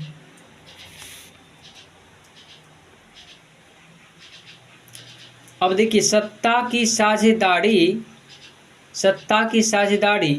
का लोकतंत्र में क्या महत्व है। सत्ता में जो हम साझेदारी करते हैं, वो हिस्सा लिया तो मैं भी हिस्सा लूंगा, मैं भी साझेदारी करूंगा, इसका लोकतंत्र में क्या महत्व रहता है। तो सुनिए, सत्ता की साझेदारी लोकतंत्र में महत्वपूर्ण स्थान रखती है, क्योंकि सत्ता की साझेदारी जो है लोकतंत्र की आत्मा है। मैंने ऑब्जेक्टिव में लिखा है नहीं, लेकिन बोला था कि लिख लीजिए कि सत्ता की साझेदारी लोकतंत्र की आत्मा है, लोकतंत्र का प्राण है राजनीतिक दल। सत्ता की साझेदारी लोकतंत्र में महत्वपूर्ण स्थान रखती है, इसके कारण है, पहला, सत्ता की साझेदारी लोकतंत्र की आत्मा है। दूसरा कारण है देश की एकता एवं अखंडता के लिए महत्वपूर्ण है, देश की एकता एवं अखंडता के लिए। तीसरा है अधिक से अधिक लोगों को शासन व्यवस्था में जोड़ने के लिए, अधिक से अधिक लोगों को शासन व्यवस्था में जोड़ने के लिए यह महत्वपूर्ण स्थान रखता है लोकतंत्र। तो हो गया, चलिए 11वां क्वेश्चन। अधिनियम बिहार 2006 के अंतर्गत ग्राम पंचायत के कार्य, अधिनियम बिहार 2006 के अंतर्गत ग्राम पंचायत जो कार्य थे, तो देखिए, पहला, पंचायत क्षेत्र के विकास हेतु वार्षिक योजना एवं बजट तैयार करना। 2006 में जो है ना एक बिहार में अधिनियम बना था, तो उसके अंतर्गत कोई कार्य सौंपा गया था, ग्राम पंचायत के कोई कार्य थे, तो क्या कार्य था वही पढ़ना है। 4 कार्य थे। पहला, पंचायत क्षेत्र के विकास, पंचायत क्षेत्र का विकास के लिए वार्षिक योजना एवं बजट तैयार करेगा, सामुदायिक कार्यों में सहायता करेगा, जो सरकारी कार्य होगा उसमें सहायता करेगा ग्राम पंचायत, और प्राकृतिक संकट आएगा, आ जाएगा आपदा, तो उससे सहायता करेगा। कृषि, बागवानी, बंजर भूमि एवं चारागाह का विकास करेगा, कृषि का विकास करेगा, बंजर भूमि है तो उसे सही करने का प्रयास करेगा, और चारागाह मतलब पशु के चरने योग्य जो स्थान है उसका विकास थोड़ा करेगा। तो ये सब है ग्राम पंचायत के कार्य को सौंपा गया था 2006 में, तो सभी को लिखकर याद कर लीजिए। एक बार 2 बार पढ़ेगा, लगेगा कुछ है ही नहीं। सामाजिक विज्ञान था, समाज में जो जो घटना होती है, जो जो हुई है वही सब पढ़ना है, ठीक है। देखिए, अब जो है 4 नंबर के लिए भी देता है, 4 नंबर का क्वेश्चन, तो 4 नंबर के लिए क्वेश्चन 3 में बता देता हूँ, उससे एक आएगा आपको। देखिए, एक बनाना है आपको। पहला देखिए, लोकतंत्र किस प्रकार, हमारा जो लोकतंत्र है हमारे राज्य में, हमारे देश में, तो वह किस प्रकार आर्थिक समृद्धि एवं विकास में सहायक है। तो देखिए, लोकतंत्र जनता के प्रति उत्तरदायी और जन समस्याओं के प्रति संवेदनशील एवं जागरूक शासन है। यह आर्थिक विषमता की जगह सामाजिक न्याय, शोषण से मुक्त तथा चहुमुखी विकास इसका लक्ष्य है। मतलब लोकतंत्र में चहुमुखी होता है, चारों मुखी, चारों ओर से वृद्धि ही हो, विकास ही हो, इसका लक्ष्य है। इस प्रकार लोकतंत्र आर्थिक समृद्धि एवं विकास के लिए उत्तरदायी है। 3 कारण है, तीनों लिखा है, याद कर लीजिए। और देखिए, इतना ही नहीं, लोकतंत्र का लक्ष्य है, पहला, उत्पादन में वृद्धि। लोकतंत्र का क्या लक्ष्य है, तो उत्पादन में वृद्धि, शोषण से मुक्ति, न्यायपूर्ण सामाजिक व्यवस्था, चहुमुखी विकास, बेरोजगार को रोजगार देना, ठीक है ना। लोकतंत्र इसलिए विकास में सहायक है क्योंकि इसकी विशेषता है, इसका लक्ष्य है, तो 4 को लक्ष्य लिख देना है कि उत्पादन में वृद्धि है इसका लक्ष्य, जो शोषण हो रहा है उससे मुक्ति है इसका लक्ष्य, न्यायपूर्ण सामाजिक व्यवस्था और चहुमुखी चारों ओर से विकास करना, बेरोजगार को रोजगार देना, सभी लोकतंत्र का लक्ष्य है। तो 4 नंबर का है, पूरा स्क्रीनशॉट लिखिए, 2 बार सुनिए, 2 बार उतार लीजिए, 2 बार पढ़ लीजिए, 4 नंबर आ जाएगा आपको। दूसरा क्वेश्चन, लोकतंत्र की सफलता के लिए आवश्यक शर्त क्या क्या है, तो पॉइंट मैंने बना दिया है। लोकतंत्र जो अभी तंत्र है, जो अभी चल रहा है शासन लोकतंत्र, तो उसे सफल बनाने के लिए 4 शर्त है। कौन कौन? पहला, लोकतंत्र में विश्वास, पहला शर्त है लोकतंत्र में विश्वास, ये लिखा, उसके बाद लिख दीजिएगा लोकतंत्र में कैसे विश्वास होगा। तो जनता का लोकतंत्र विश्वास सबसे आवश्यक शर्त है, इसलिए लोकतंत्र में आस्था रहना चाहिए। और दूसरा है शर्त, शिक्षा में वृद्धि, शिक्षा में वृद्धि होनी चाहिए। कैसे? शिक्षा लोकतंत्र की सफलता के लिए उत्तरदायी है, क्योंकि शिक्षा ही मानव के अपने अधिकारों और कर्तव्यों का बोध कराता है, इसलिए शिक्षा में वृद्धि होनी चाहिए। तीसरा है आर्थिक समानता, आर्थिक रूप से सभी को, ना कोई गरीब रहे ना ही अमीर। लोकतंत्र में आर्थिक समानता इसलिए जरूरी है क्योंकि यदि समानता नहीं होगा तो लोकतंत्र की सफलता में बाधा उत्पन्न होगी। चौथा है स्थानीय अनुशासन, स्थानीय अनुशासन, चूंकि अनुशासन से ही आदर्श समाज का निर्माण होता है, इसलिए स्थानीय अनुशासन भी शर्त है कि सभी अनुशासन में रहे, क्योंकि अनुशासन से आदर्श समाज का निर्माण होता है और हमें आदर्श समाज का निर्माण करना है। तो 2 नंबर का भी आराम से स्क्रीनशॉट ले लीजिए, लिख लीजिए, सुन लीजिए, याद कर लीजिए। याद नहीं है, समझना होता है, समझ लीजिएगा तो कुछ नहीं है। लोकतंत्र में विश्वास, विश्वास कैसे होता है उस पर पॉइंट लिख लीजिएगा, लिखा हुआ है आप पढ़ लीजिए, हो जाएगा काम, 4 नंबर मिल जाएगा। आगे देखिए एक और 4 नंबर का क्वेश्चन। भारतीय लोकतंत्र की विशेषता, भारत में जो लोकतंत्र है उसकी क्या विशेषता है? तो वयस्क मताधिकार, जवान जो है उसे मताधिकार। संसदीय लोकतंत्र, जनता से शोषण नहीं किया जाना, जनता को कुछ बोलने या शिकायत दर्ज करने का अधिकार है लोकतंत्र में।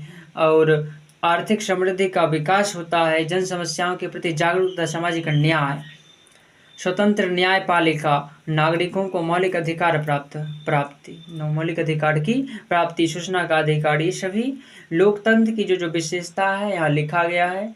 यहाँ तो लिखा गया है 8, आप 4-5 भी याद कर सकते हैं, जो आपको बढ़िया लगे, अच्छा लगे, याद हो जाए आसानी से, याद कर लीजिए और वहाँ आपको लिख देना है, थोड़ा बढ़ा चढ़ा कर भी जो है वो तो लिखना ही है, थोड़ा और याद आए, इसे रिलेटिव हो तो लिख देना। क्या? वयस्क को मताधिकार मिलता है, संसदीय लोकतंत्र है, जनता से शोषण नहीं किया जाता है, इसमें जनता कुछ शिकायत भी कर सकता है, कुछ बोल भी सकता है, जन समस्या जो है उसके प्रति जागरूकता, सामाजिक न्याय, और नागरिकों, जो भी नागरिक है उसे मौलिक अधिकार प्राप्ति होती है। तो ये सभी लोकतंत्र की विशेषता है, भारतीय लोकतंत्र की। आपका राजनीतिक शास्त्र समाप्त हो गया। अब बढ़ते हैं अर्थशास्त्र की ओर। पानी है, जल है, उसे बीच में पीते जाइए, ताकि आलस्य को दूर भगाइए। आलस्य यदि दूर भागेगा तभी लक्ष्य जो आपका है वो आपके करीब आएगा। मेहनत इतना कीजिए कि आप लक्ष्य के पास नहीं, लक्ष्य आपके पास आ जाए। समझ रहे हैं ना बात को? चलिए, तो राजनीति शास्त्र समाप्त हो गया। थोड़ा 2 मिनट रेस्ट कर लीजिए, जल ग्रहण कर लीजिए, थोड़ा बैकअप दीजिए, उसके बाद शुरू करते हैं अर्थशास्त्र को। थोड़ा आराम से चल रहे हैं तो घंटा 1.5 घंटा भी हो सकता है, 1.5 घंटा नहीं होना चाहिए। ठीक है, अर्थशास्त्र शुरू करते हैं। चलिए, अभी तक मैंने बताया था राजनीति शास्त्र से जितने भी 2 नंबर के और 4 नंबर के सब्जेक्टिव सवाल आ सकते हैं मैंने बता दिया। और सर्वप्रथम आप वीडियो पीछे करके देखते हैं, शुरुआती में सर्वप्रथम मैंने बताया था राजनीति शास्त्र और अर्थशास्त्र दोनों के सम्मिश्र, दोनों से सम्मिलित ऑब्जेक्टिव क्वेश्चन 50-60 बताए थे। सभी इंपॉर्टेंट है, सभी को याद कर लेना है। उसके बाद आपदा प्रबंधन से ऑब्जेक्टिव क्वेश्चन लिखा है, फिर राजनीति शास्त्र की सब्जेक्टिव लिखा है। चलिए, अब अर्थशास्त्र में जितना सब्जेक्टिव 2 नंबर और 4 नंबर के लिए, देखिए मेरे पास मात्र 3 पेज है, बस 3 ही पेज आपको याद करना है, आपका काम हो जाएगा, क्योंकि जितना भी क्वेश्चन आएगा केवल यहीं से आता है। ठीक है ना? तो चलिए, कॉपी और कलम जो भी आपके पास है ले लीजिए, लिख लीजिए अर्थशास्त्र।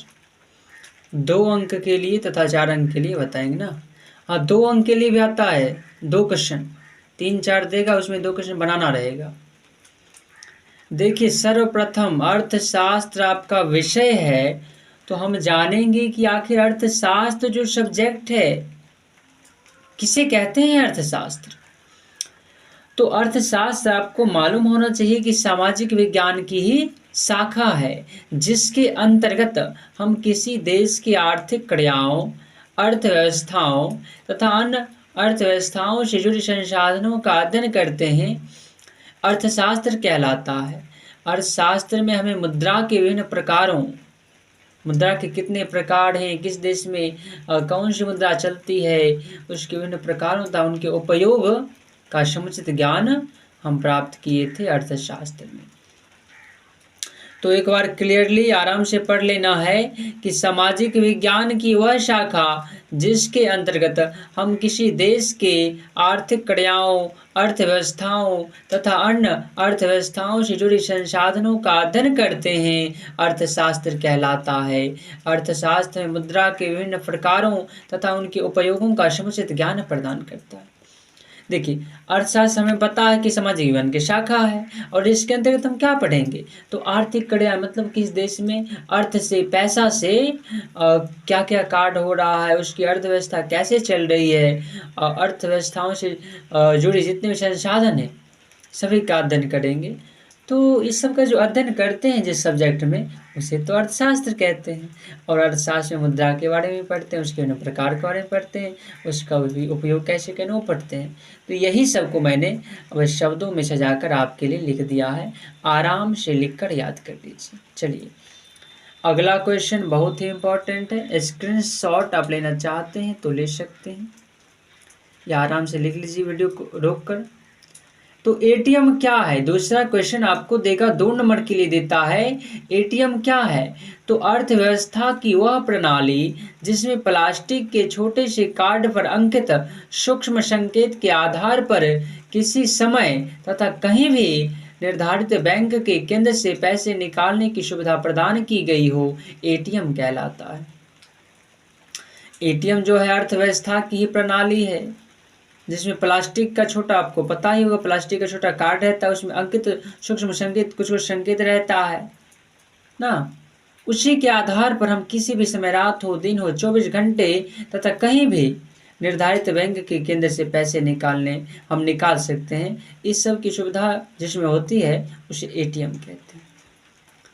तो आराम से लिख लीजिए और एक बार पढ़ लीजिए, याद कर लीजिए। चलिए आगे अगला क्वेश्चन है आपका तीसरा क्वेश्चन, ये है आपका 4 नंबर के लिए,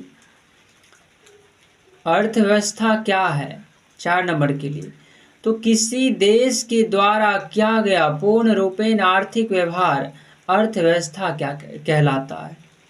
मतलब किसी देश के द्वारा अर्थ से, मतलब रुपए पैसों मुद्रा की सहायता से जो आर्थिक व्यवहार किया जाता है, कार्य किया जाता है, उसे अर्थव्यवस्था कहते हैं। या अर्थ की सहायता से की गई व्यवस्था अर्थव्यवस्था कहलाती है। पैसों की सहायता से जो हम व्यवस्था करते हैं उसे अर्थव्यवस्था कहते हैं। यह आर्थिक क्रियाओं का पोषक होता है। ये बहुत इम्पोर्टेंट है कि आर्थिक क्रियाओं का पोषक कौन होता है, तो अर्थव्यवस्था। मतलब आर्थिक क्रिया, पैसों की जो भी हमें काम लगता है, पैसों से जो काम करते हैं उस अर्थव्यवस्था का पोषक है। मतलब पैसा नहीं होगा तो कोई कार्य नहीं होगा, कोई आर्थिक कार्य नहीं होगी। तो इसीलिए आर्थिक क्रियाओं का पोषक कहा जाता है अर्थव्यवस्था को, याद कर लेना है। केवल अर्थव्यवस्था की परिभाषा ही यहाँ तक देगी तो 2 नंबर, और नीचे पूरा दे सकता है तब 4 नंबर। अब आगे देखिए, या किसी राष्ट्र या संघ को सुचारू तरीके से चलाने हेतु अर्थ की सहायता से की गई सुरक्षा व्यवस्था अर्थव्यवस्था कहलाती है। देखिए आप ऊपर जितना परिभाषा दिया है वो सब याद कीजिए या फिर केवल यहाँ से याद कर लीजिए, यहाँ से बस इतना ही लिखना है, यहाँ से यहाँ तक लिखिए 4 नंबर। किसी राष्ट्र या संघ को सुचारू तरीके से चलाने हेतु अर्थ की सहायता से की गई सुरक्षा व्यवस्था अर्थव्यवस्था कहलाता है। किसी राष्ट्र को या संघ को हम सुचारू तरीके से चलाएंगे तो हमें पैसा चाहिए, तो पैसा की सहायता से उसकी जो सुरक्षा व्यवस्था करते हैं वो अर्थव्यवस्था कहलाता है। और ध्यान रखिए, मैंने बताया कि अर्थव्यवस्था के 3 प्रमुख क्षेत्र होते हैं। पहला प्राथमिक क्षेत्र, तो प्राथमिक क्षेत्र के अंतर्गत क्या क्या आता है मैंने बता दिया। इसके अंतर्गत कृषि, पशुपालन, खनन आते हैं। पशुपालन समझते ही हैं, कृषि समझते हैं, खनन खाद्यान्न का जो खनन होता है, सोना लोहा निकलता है। द्वितीय क्षेत्र के अंतर्गत आ जाएगा उद्योग, विनिर्माण, निर्माण, गैस, विद्युत सेवा इत्यादि सभी, मतलब जितना भी दुकान धंधा है, उद्योग है, कारखाना है, सब इसके अंतर्गत। और तृतीय क्षेत्र के अंतर्गत आ जाएगा बैंक, सीमा, परिवहन आदि सेवाएं आते हैं। तृतीय क्षेत्र के अंतर्गत सेवा, जितना भी सेवा है, बैंकिंग सेवा हो या परिवहन सेवा हो, रेल सेवा हो, जो भी सेवा हो, सभी तृतीय क्षेत्र के अंतर्गत आ जाता है। चलिए आगे बढ़ते हैं। मुद्रा की परिभाषा पूछता है, मुद्रा किसे कहते हैं, तो सुनिए, संसाधन का वह माध्यम जिसकी सहायता से मानव अपनी आवश्यकताओं की पूर्ति करता हो, मुद्रा कहलाता है। देखिए संसाधन वह है जिससे हम सुख प्राप्त करते हैं, किसी कार्य को करते हैं, जिससे हमें सुख मिलता है, अपने आवश्यकताओं की पूर्ति होती है, तो उसे संसाधन कहते हैं। तो संसाधन का ही एक माध्यम है मुद्रा। तो आप कहेंगे कि संसाधन का वह माध्यम जिसकी सहायता से हम मानव अपनी आवश्यकताओं की पूर्ति करते हैं, जो भी इच्छा होती है, जो भी आवश्यकता होती है, वो खरीदते हैं, तो उसे ही मुद्रा कहते हैं। अब देखिए, एक हमारे रॉबर्टसन साहब थे, याद रखना है, रॉबर्टसन के अनुसार मुद्रा वह वस्तु है जिसका उपयोग वस्तु को खरीदने तथा व्यवसाय में किया जाता है। ये है, ऊपर जो परिभाषा है वो मेरी परिभाषा है, मतलब आपको यथासंभव अपने शब्दों में लिखना है, तो बस यही परिभाषा आपको लिखना है। अब कहेगा कि रॉबर्टसन के अनुसार, तो रॉबर्टसन के अनुसार मुद्रा वह वस्तु है जिसका उपयोग वस्तु को खरीदने तथा व्यवसायों में किया जाता है। तो स्वाभाविक है, आप जानते ही होंगे। अब एक हमारे हॉर्टले विदर्श के अनुसार मुद्रा वह है जो मुद्रा का कार्य करती है। ये ऑब्जेक्टिव पूछता है, तो ऑब्जेक्टिव में मैंने लिखाया भी है कि मुद्रा वह है जो मुद्रा का कार्य करता है। किसने कहा? तो हॉर्टले विदर्स। तो मुद्रा की यहाँ 3 परिभाषा है, तीनों को लिख लेना है और तीनों को याद भी कर लेना है। यदि दे तो तीनों को लिख देना है, और यदि एक एक करके दे कि रॉबर्टसन के अनुसार बताइए या फिर हॉर्टले विदर्स के अनुसार, तो फिर जो है वही लिखना है। चलिए, मुद्रा की परिभाषा हो गई, आगे बढ़ते हैं। आगे मुद्रा से लाभ ना, मुद्रा से अच्छी प्रकार से देखिए, थोड़ा पॉइंट बनाइए, नंबर ने स्टार। मुद्रा से लाभ, तो मुद्रा से उत्पादक को लाभ हुआ, मुद्रा से उपभोक्ता को लाभ हुआ, मुद्रा से पूंजी निर्माण हुई, मुद्रा से आर्थिक व्यवस्था मजबूत हुआ, मुद्रा से जन कल्याण हुआ। मुद्रा आने पर ये जो 5 मैंने लाभ लिखा है उसको लिखकर याद कर। मुद्रा उत्पादक किसे कहते हैं? जो उपजाता है, उपभोक्ता जो उसे खरीदता है, और तो उत्पादक हो या उपभोक्ता, दोनों को सहायता मिली मुद्रा से। और तीसरा है, मुद्रा से पूंजी का निर्माण हुआ, मुद्रा से आर्थिक व्यवस्था मजबूत हुई, मुद्रा से जन कल्याण हुआ। ठीक ना, आराम से लिखकर याद कर लीजिए। 5वां क्वेश्चन, ध्यान से देखिए। 5वां क्वेश्चन मैं चाहता तो स्पीड में समाप्त कर सकता था, लेकिन आराम से समझाते हुए चलना है मुझे, क्योंकि बहुत तो है नहीं। चलिए, प्रति व्यक्ति आय और राष्ट्रीय आय में अंतर पूछता है, तो अंतर यदि पूछेगा तो आखिर प्रति व्यक्ति आय होता क्या है और राष्ट्रीय आय क्या होता है, तो दोनों की परिभाषा दे दीजिए, हो गया। प्रति व्यक्ति आय और तथा राष्ट्रीय आय में अंतर पूछेगा, देखिए उत्तर में प्रति व्यक्ति आय की परिभाषा दीजिए। प्रति व्यक्ति आय राष्ट्रीय आय को जनसंख्या के भाग देने पर प्राप्त भागफल है। मतलब पूरे देश की जनसंख्या क्या है, पूरे देश की जनसंख्या क्या है और राष्ट्रीय आय क्या है, तो राष्ट्रीय आय को यदि जनसंख्या से भाग देंगे तो प्रति व्यक्ति आय निकलता है। तो प्रति व्यक्ति आय का सूत्र है राष्ट्रीय आय बाय जनसंख्या इक्वल टू प्रति व्यक्ति आय होगा। इसी को पहले लिख देना है, तब मैथमेटिक्स की भाषा में लिखना। पहले लिख दीजिए कि प्रति व्यक्ति आय राष्ट्रीय आय को जनसंख्या से भाग देने पर प्राप्त भागफल है, अर्थात राष्ट्रीय आय बराबर जनसंख्या बराबर प्रति व्यक्ति आय। अब देखिए राष्ट्रीय आय, तो राष्ट्रीय आय एक लेखा वर्ष में, मतलब लेखा जोखा एक वर्ष में किसी देश में उत्पादित वस्तुओं एवं सेवाओं का कुल मूल्य है। मतलब एक लेखा वर्ष में, अर्थात एक वर्ष में किसी भी देश में जो वस्तु का उत्पादन होता है, जो सेवा क्षेत्र है, उससे हमें क्या लाभ हुआ है एक साल में, वो होता है हमारा राष्ट्रीय आय। यह संपूर्ण राष्ट्र के द्वारा उत्पादित आय है। पूरे देश के द्वारा जो आय उत्पादित किया जाता है उसे राष्ट्रीय आय कहते हैं। तो लिखकर आराम से याद कर लीजिए। चलिए आगे। आर्थिक नियोजन को परिभाषित करने के लिए देता आर्थिक नियोजन, तो आर्थिक नियोजन आर्थिक विकास का साधन है। आराम से देखिए, 6ठा क्वेश्चन है, आर्थिक नियोजन आर्थिक विकास का साधन है। किसी राष्ट्र के द्वारा अपने आर्थिक उद्देश्यों की प्राप्ति के लिए उपलब्ध आर्थिक संसाधनों का समुचित उपयोग, जिससे देश का आर्थिक विकास हो, आर्थिक नियोजन कहलाता है। देखिए सर्वप्रथम यह जान लीजिए, ऊपर जो लिखा है कि आर्थिक नियोजन आर्थिक विकास का ही साधन है। देखिए कोई राष्ट्र है या कोई व्यक्ति है, अपने उद्देश्यों की पूर्ति के लिए जो पैसों का उपयोग करता है, आर्थिक संसाधनों का उपयोग करता है, जिससे कि आर्थिक विकास हो। मतलब कोई व्यक्ति है, वो पेड़ पौधा लगाया और पेड़ पौधा से क्या हुआ, उसके उद्देश्य की प्राप्ति भी हुई और थोड़ा आर्थिक विकास भी होगा, पर्यावरण का विकास भी होगा। तो इसे ही हम कहते हैं आर्थिक नियोजन। तो आराम से लिखकर याद कर लीजिए। अब देखिए अगला है सतत विकास किसे कहते हैं। 7वां क्वेश्चन ध्यान से। सतत विकास ऐसा विकास जो हमेशा जारी रहे, टिकाऊ बना रहे तथा जिस विकास में वर्तमान पीढ़ी तथा आने वाली पीढ़ी के विकास को ध्यान में रखा गया हो, सतत विकास कहलाता है। सतत विकास की 2 परिभाषा मैंने लिखी है, एक परिभाषा भी याद कर लीजिए तो काफ़ी है। देखिए सतत विकास क्या होता है, विकास की एक प्रक्रिया है जिसमें जो ऐसी प्रक्रिया जो टिकाऊ हो और ज़्यादा दिन तक चले और उसमें वर्तमान में जो हम करते हैं तो आगे आने वाली जो पीढ़ी है उसे भी फायदा हो, तो उस प्रकार के विकास को हम सतत विकास कहते हैं। अर्थात ऐसा विकास जो हमेशा जारी रहे, टिकाऊ भी बना रहे तथा जिस विकास में वर्तमान पीढ़ी और जो आने वाली पीढ़ी है उस सभी के विकास को ध्यान में रखा गया हो, सभी के लिए सोचा गया हो, उस विकास को सतत विकास कहते हैं। अब दूसरी परिभाषा है कि विकास की वह प्रक्रिया जिसमें वर्तमान की आवश्यकताएं भावी पीढ़ी की क्षमता एवं योग्यता को पूरी की जाती है, सतत विकास कहते हैं।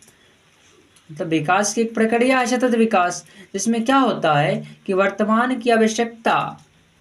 जो आवश्यकता है और भविष्य में हमारी पीढ़ी को जो भी आवश्यकता पड़ेगी उस सभी की व्यवस्था हम कर लेते हैं, तो वही सतत विकास कहलाता है। तो दोनों परिभाषा में कोई एक परिभाषा या दोनों हो तो सर्वोचित है। दोनों एक एक करके याद कर लीजिए। आगे चलिए, थोड़ा ज़्यादा समय लूँगा मैं, क्वेश्चन बस उतना ही है, समझाने में थोड़ा ज़्यादा वक्त लगता है। अब देखिए 8वां सवाल है आपका, सभी इम्पोर्टेंट ही है। सूक्ष्म वित्त योजना क्या है। सूक्ष्म वित्त योजना जितना मैं बताऊंगा वैसे अर्थशास्त्र के अंदर उतना ही क्वेश्चन सभी इम्पोर्टेंट है, अन्य है तो ये इम्पोर्टेंट नहीं है।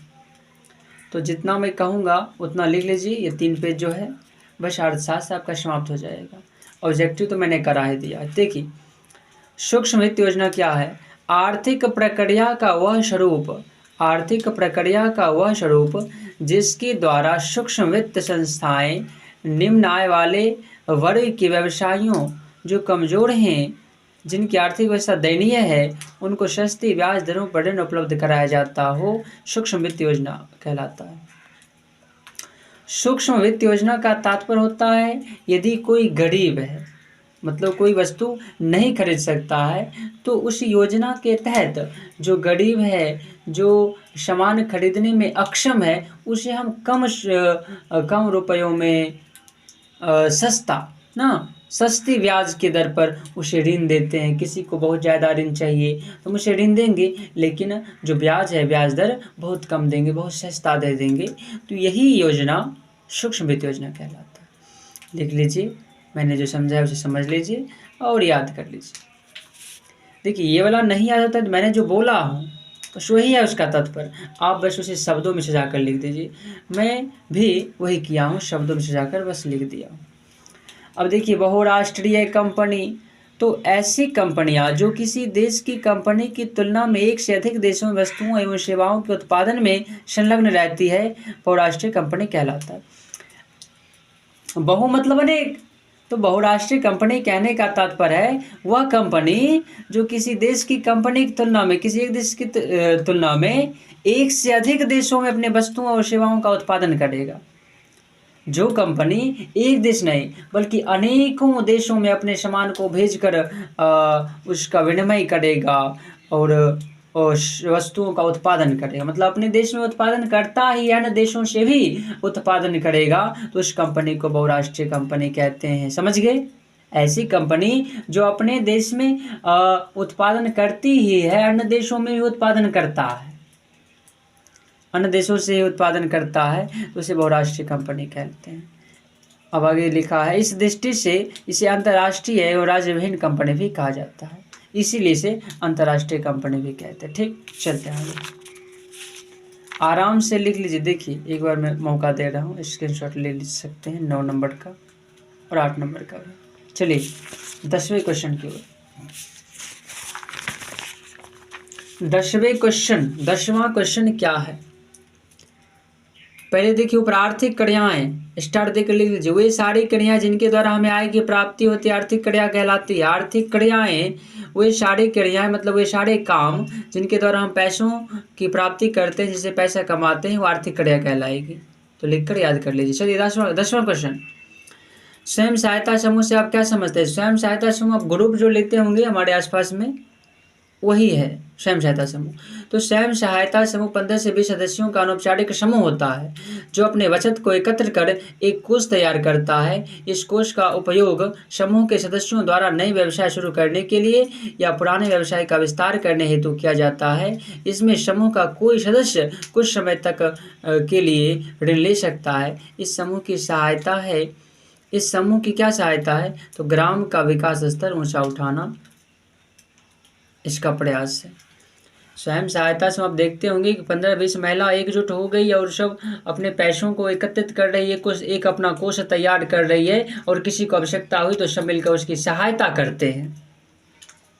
और उस पैसों से कोई व्यक्ति अपने उद्योग का विस्तार कर सकता है, उद्योग धंधा खोल सकता है, या फिर जो कर्ज है, ऋण है, उससे मुक्त हो सकता है, कोई भी अन्य कार्य कर सकता है। तो यही है स्वयं सहायता समूह। और स्वयं सहायता समूह का जो उद्देश्य है वो ग्राम का विकास स्तर जो है उसे ऊंचा उठाना। ठीक ना? तो आराम से स्क्रीनशॉट ले लीजिए, लिख लीजिए। आगे बढ़ता हूँ। चलिए 1991 के आर्थिक सुधारों का वर्णन करें। 4 नंबर का क्वेश्चन है। 1991 ईस्वी के आर्थिक सुधार का जो वर्णन किया गया है बुक में, वही मैं करूँगा। ठीक ना? तो वर्ष 1991 की आर्थिक नीति के अंतर्गत अर्थव्यवस्था को आर्थिक संकट से उबारने हेतु आर्थिक सुधार का वर्णन है। वर्ष 1991 में जो आर्थिक नीति हुआ था उसके अंदर अर्थव्यवस्था को जो संकट हुआ है, आर्थिक संकट, उसे उबारने हेतु आर्थिक सुधार किया गया है, उसी का वर्णन है। ठीक ना? वर्ष 1991 की आर्थिक नीति के अंतर्गत में किसका वर्णन है? तो अर्थव्यवस्था को आर्थिक संकट को उबारने हेतु आर्थिक सुधार का वर्णन है। पूरा याद करना, एक भी शब्द नहीं छूटना चाहिए। चलिए इस नीति के 3 मूल बिंदु थे: उदारीकरण, निजीकरण और वैश्वीकरण। अर्थशास्त्र में 3 ही कर्ण पढ़ना है: उदारीकरण, निजीकरण, वैश्वीकरण, राष्ट्रीयकरण नहीं। समझ गए? आर्थिक क्रियाओं का 3 ही क्षेत्र है: उदारीकरण, निजीकरण, वैश्वीकरण। 3 ही में पढ़ना है। तो उदारीकरण की परिभाषा: सरकार द्वारा लगाए गए सभी अनावश्यक नियंत्रणों तथा प्रतिबंधों जैसे परमिट, लाइसेंस पर कोटा आदि से अर्थव्यवस्था की मुक्ति को उदारीकरण कहते हैं। उदारीकरण की परिभाषा याद कर लीजिए, बहुत इंपॉर्टेंट है कि सरकार द्वारा लगाए गए अनावश्यक नियंत्रण तथा प्रतिबंध जैसे परमिट, लाइसेंस चेक करते हैं, ये सब तो अनावश्यक ये सब नियम लगाया गया है सरकार द्वारा। इस सभी से मुक्त करने के लिए उदारीकरण के तहत एक काम किया गया, उसी को उदारीकरण कहते हैं। आराम से लिखकर याद कर लीजिए। निजीकरण और वैश्वीकरण दोनों को आप स्क्रीनशॉट ले सकते हैं एक साथ और लिखकर याद कर लीजिएगा। एक बार मैं पढ़ देता हूँ। निजीकरण का तात्पर्य है निजी क्षेत्र द्वारा सार्वजनिक क्षेत्र के उद्यमों पर पूर्ण रूप से स्वामित्व प्राप्त करना तथा उनका प्रबंध करना और निजी क्षेत्र के विकास पर लगाए गए प्रतिबंध को हटाना। निजीकरण का क्या तात्पर्य है? निजी क्षेत्र, जो नीचे अपना प्राइवेट क्षेत्र है, उसे सार्वजनिक क्षेत्र के उद्यमों पर पूर्ण रूप से स्वामित्व प्राप्त करना, उनका प्रबंध भी करना और निजी क्षेत्र के विकास पर लगाए गए प्रतिबंध को हटा देना। चलिए लिखकर याद करिए। वैश्वीकरण देखिए, वैश्वीकरण वह प्रक्रिया है जिसके द्वारा विश्व की विभिन्न अर्थव्यवस्थाओं का समन्वय किया जाता है। जितने भी देश हैं विश्व में, सभी की अर्थव्यवस्थाओं का समन्वय किया जाता है विश्व प्रक्रिया वैश्वीकरण के अंतर्गत, ताकि वस्तु एवं सेवाओं, पूंजी और श्रम का निर्वाह हो सके। बस यही है, लिखकर याद कर लीजिए। चलिए थोड़ा इम्पोर्टेंट है, VVI स्टार देकर लिख लीजिए कि बिहार के सकारात्मक वैश्वीकरण के जो प्रभाव पड़ा था, वैश्वीकरण हमारे बिहार में हुआ था, तो वैश्वीकरण के सकारात्मक प्रभाव क्या था और नकारात्मक प्रभाव क्या था उसे हम पढ़ेंगे। तो वैश्वीकरण के देखिए सकारात्मक प्रभाव, पहला कृषि उत्पादन में वृद्धि हुई वैश्वीकरण से, दूसरा निर्यातों में वृद्धि हुई, निर्यात खरीदे बिक्री, और घरेलू उत्पादन में भी वृद्धि हुई, और जो गरीबी थी थोड़ी उसमें कमी आई, निर्धनता की कमी। तो ये चारों पॉइंट वैश्वीकरण के सकारात्मक प्रभाव है। आपको देगा कि वैश्वीकरण से आप क्या समझते हैं, तो वैश्वीकरण की परिभाषा में लिखा दिया वो लिखी, फिर उसके हमारे बिहार में वैश्वीकरण के क्या सकारात्मक प्रभाव पड़े तो 4 पॉइंट लिख देना है। फिर पूछेगा कि क्या नकारात्मक प्रभाव पड़े तो उसे 4 पॉइंट लिखना है। नकारात्मक में देखिए कुटीर तथा लघु उद्योगों पर विपरीत प्रभाव पड़ा, रोजगार पर विपरीत प्रभाव पड़ा, कम विकास के कारण निवेश ना विकास जो हुआ वो कम हो गया, कम विकास के कारण निवेश। और अगला है कृषि आधारित उद्योगों की उपेक्षा, कृषि आधारित जो उद्योग था उसकी उपेक्षा हुई, सभी उसका विरोध किया, तो ये सभी नकारात्मक प्रभाव 4 है, ये थोड़ा इम्पोर्टेंट है।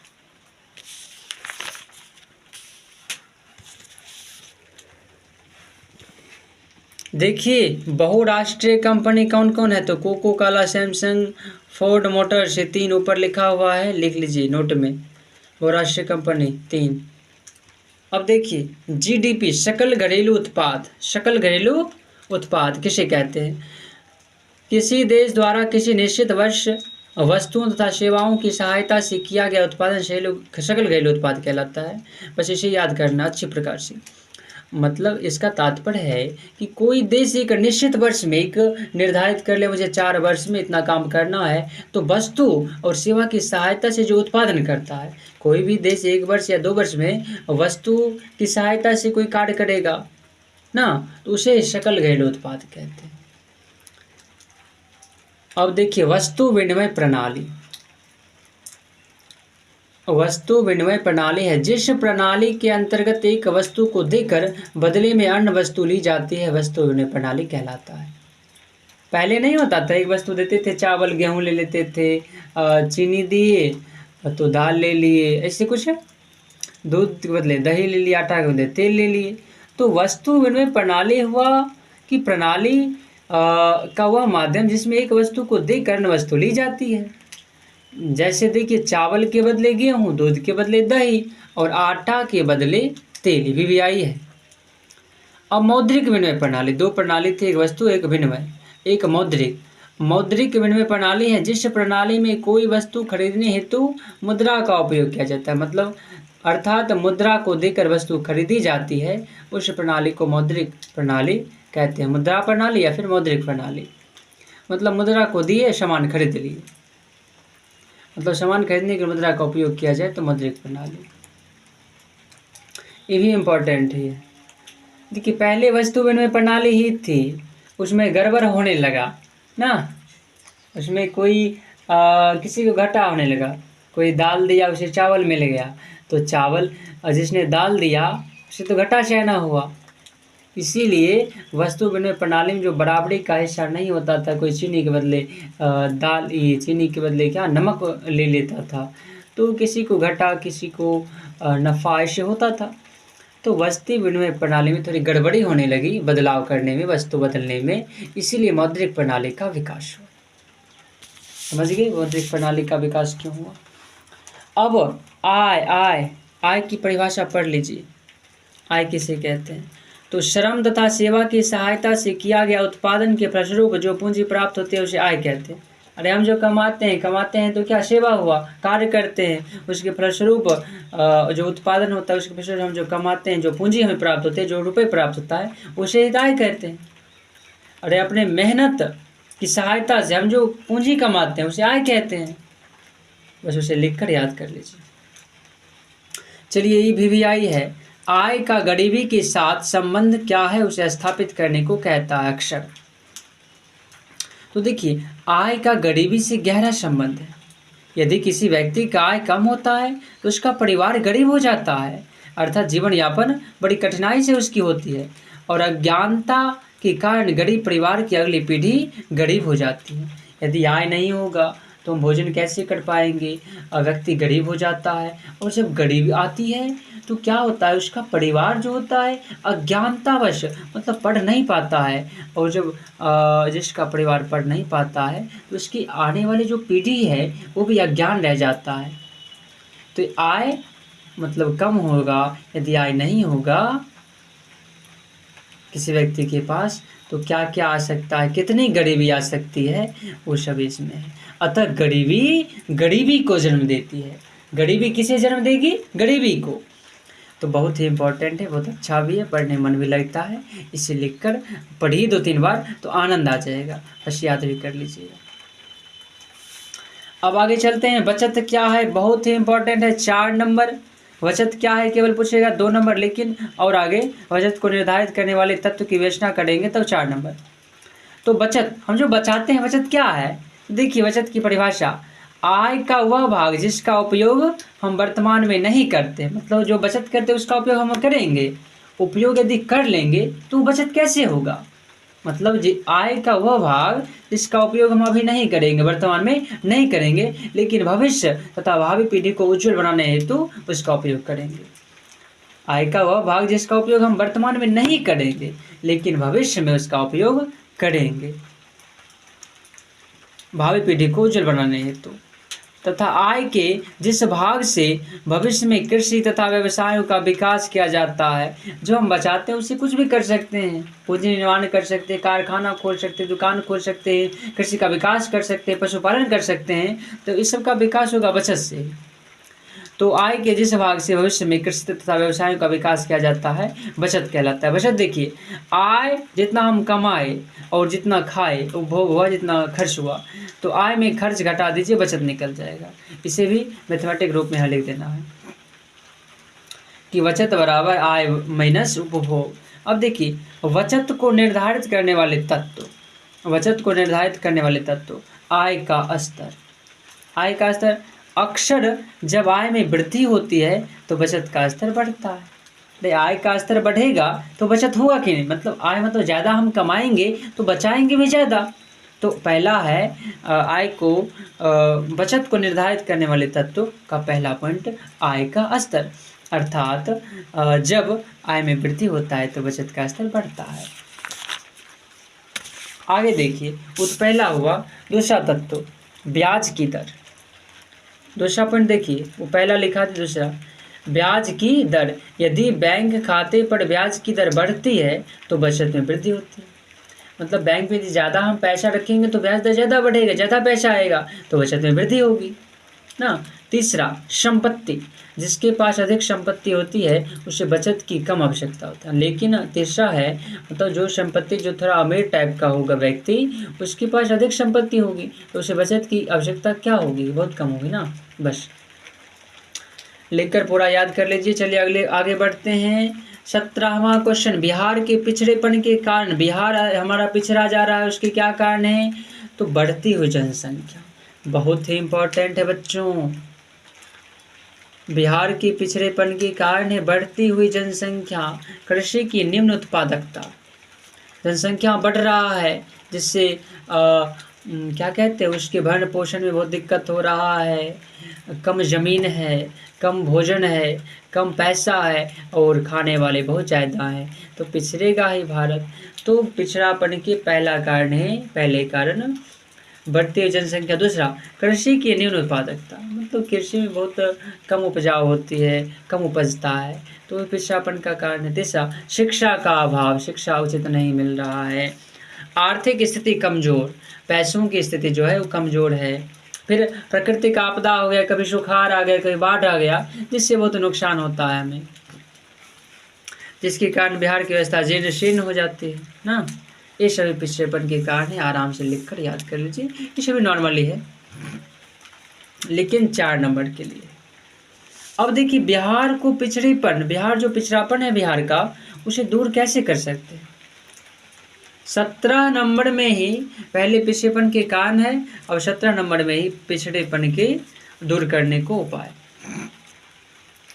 तो पहला उपाय देखिए जनसंख्या नियंत्रण। वहाँ जनसंख्या में वृद्धि हो रही थी तो उसे नियंत्रित कर देंगे। शिक्षा में अभाव है तो शिक्षा का प्रचार प्रसार करेंगे, जागरूकता अभियान चलाएंगे। कृषि की निम्न उत्पादकता हो रही थी तो कृषि के उत्पादन में वृद्धि करेंगे। प्राकृतिक आपदा हो रहा है तो प्राकृतिक आपदा से हम बचाव करेंगे, उसका संरक्षण करेंगे।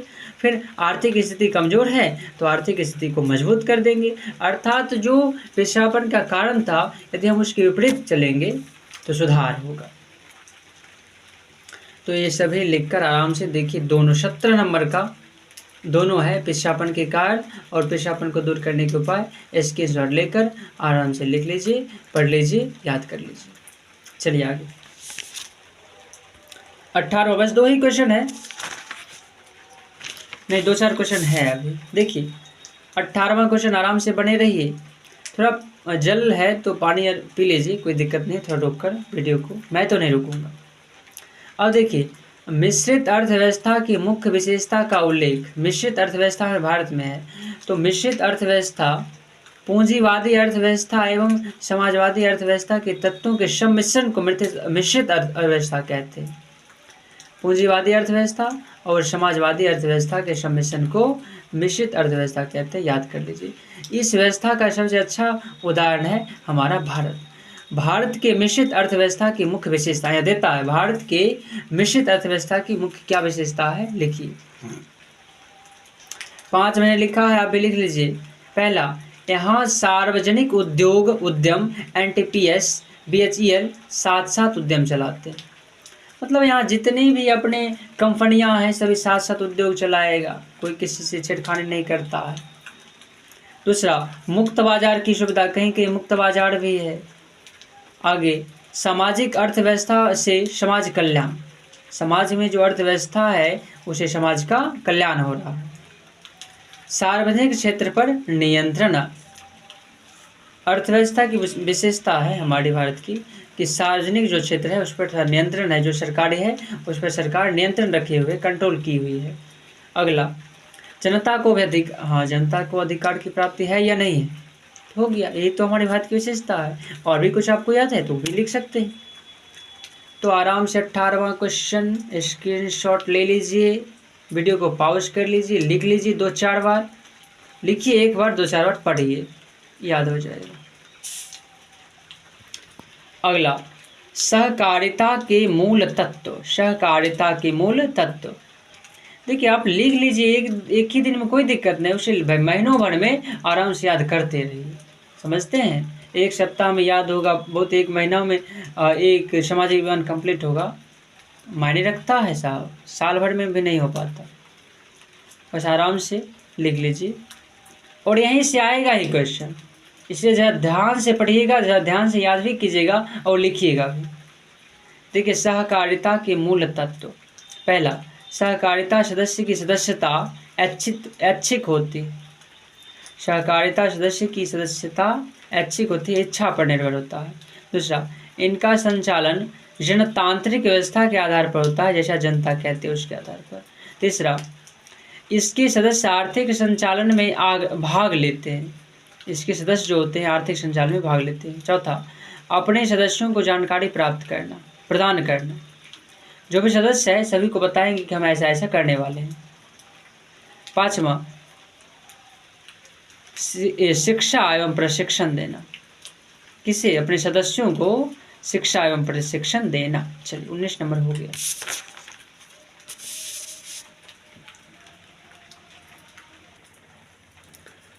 चलिए एक पॉइंट नोट कर लीजिए, वस्तु विनिमय प्रणाली में बाधा क्या थी। पूछता है वस्तु विनिमय प्रणाली में क्या बाधा थी। तो वस्तु विनिमय प्रणाली में बाधा यह थी कि वस्तुओं का मूल्यांकन सही तौर पर नहीं हो पाता था।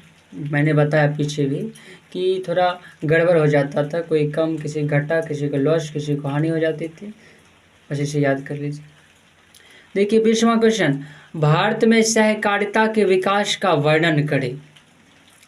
भारत में सहकारिता का प्रारंभ 1904 में सहकारी साख समिति अधिनियम पारित होने के साथ हुआ। इस अधिनियम के तहत कोई 10 व्यक्ति मिलकर सहकारी साख समिति की स्थापना कर सकते थे। इसमें सहकारिता का विकास हुआ। समझ गए, भारत में सहकारिता का प्रारंभ 1904 में हुआ इस अधिनियम के तहत 10 व्यक्ति मिलकर सहकारी साख समिति की स्थापना कर सकते थे। इससे जो हुआ सहकारिता का विकास हुआ। लेकिन 1929 में आर्थिक महामंदी के कारण, हाँ मैंने बताया था 1929 में आर्थिक महामंदी हुई थी, बहुत इंपॉर्टेंट है ऑब्जेक्टिव के लिए। 1929 में आर्थिक संकट या आर्थिक महामंदी से कह सकते हैं। तो 1929 में आर्थिक महामंदी के कारण सहकारिता विकास पर उल्टा प्रभाव पड़ा, प्रतिकूल प्रभाव पड़ा। वस्तु के मूल्य में कमी आ जाने के कारण बेरोजगारी तथा गरीबी बढ़ गई। वस्तु जो था हमारे किसान का वो बिकता ही नहीं था, बहुत कम दाम में, तो फ़ायदा कैसे हुआ किसानों का? तो गरीबी बेरोजगारी बढ़ गई। 1937 में भारतीय रिजर्व बैंक के अधीन खोले गए कृषि विभाग से सहकारिता के विकास को प्रोत्साहन मिला। आराम से इस 20वां क्वेश्चन का स्क्रीनशॉट लिखकर याद कर लीजिए।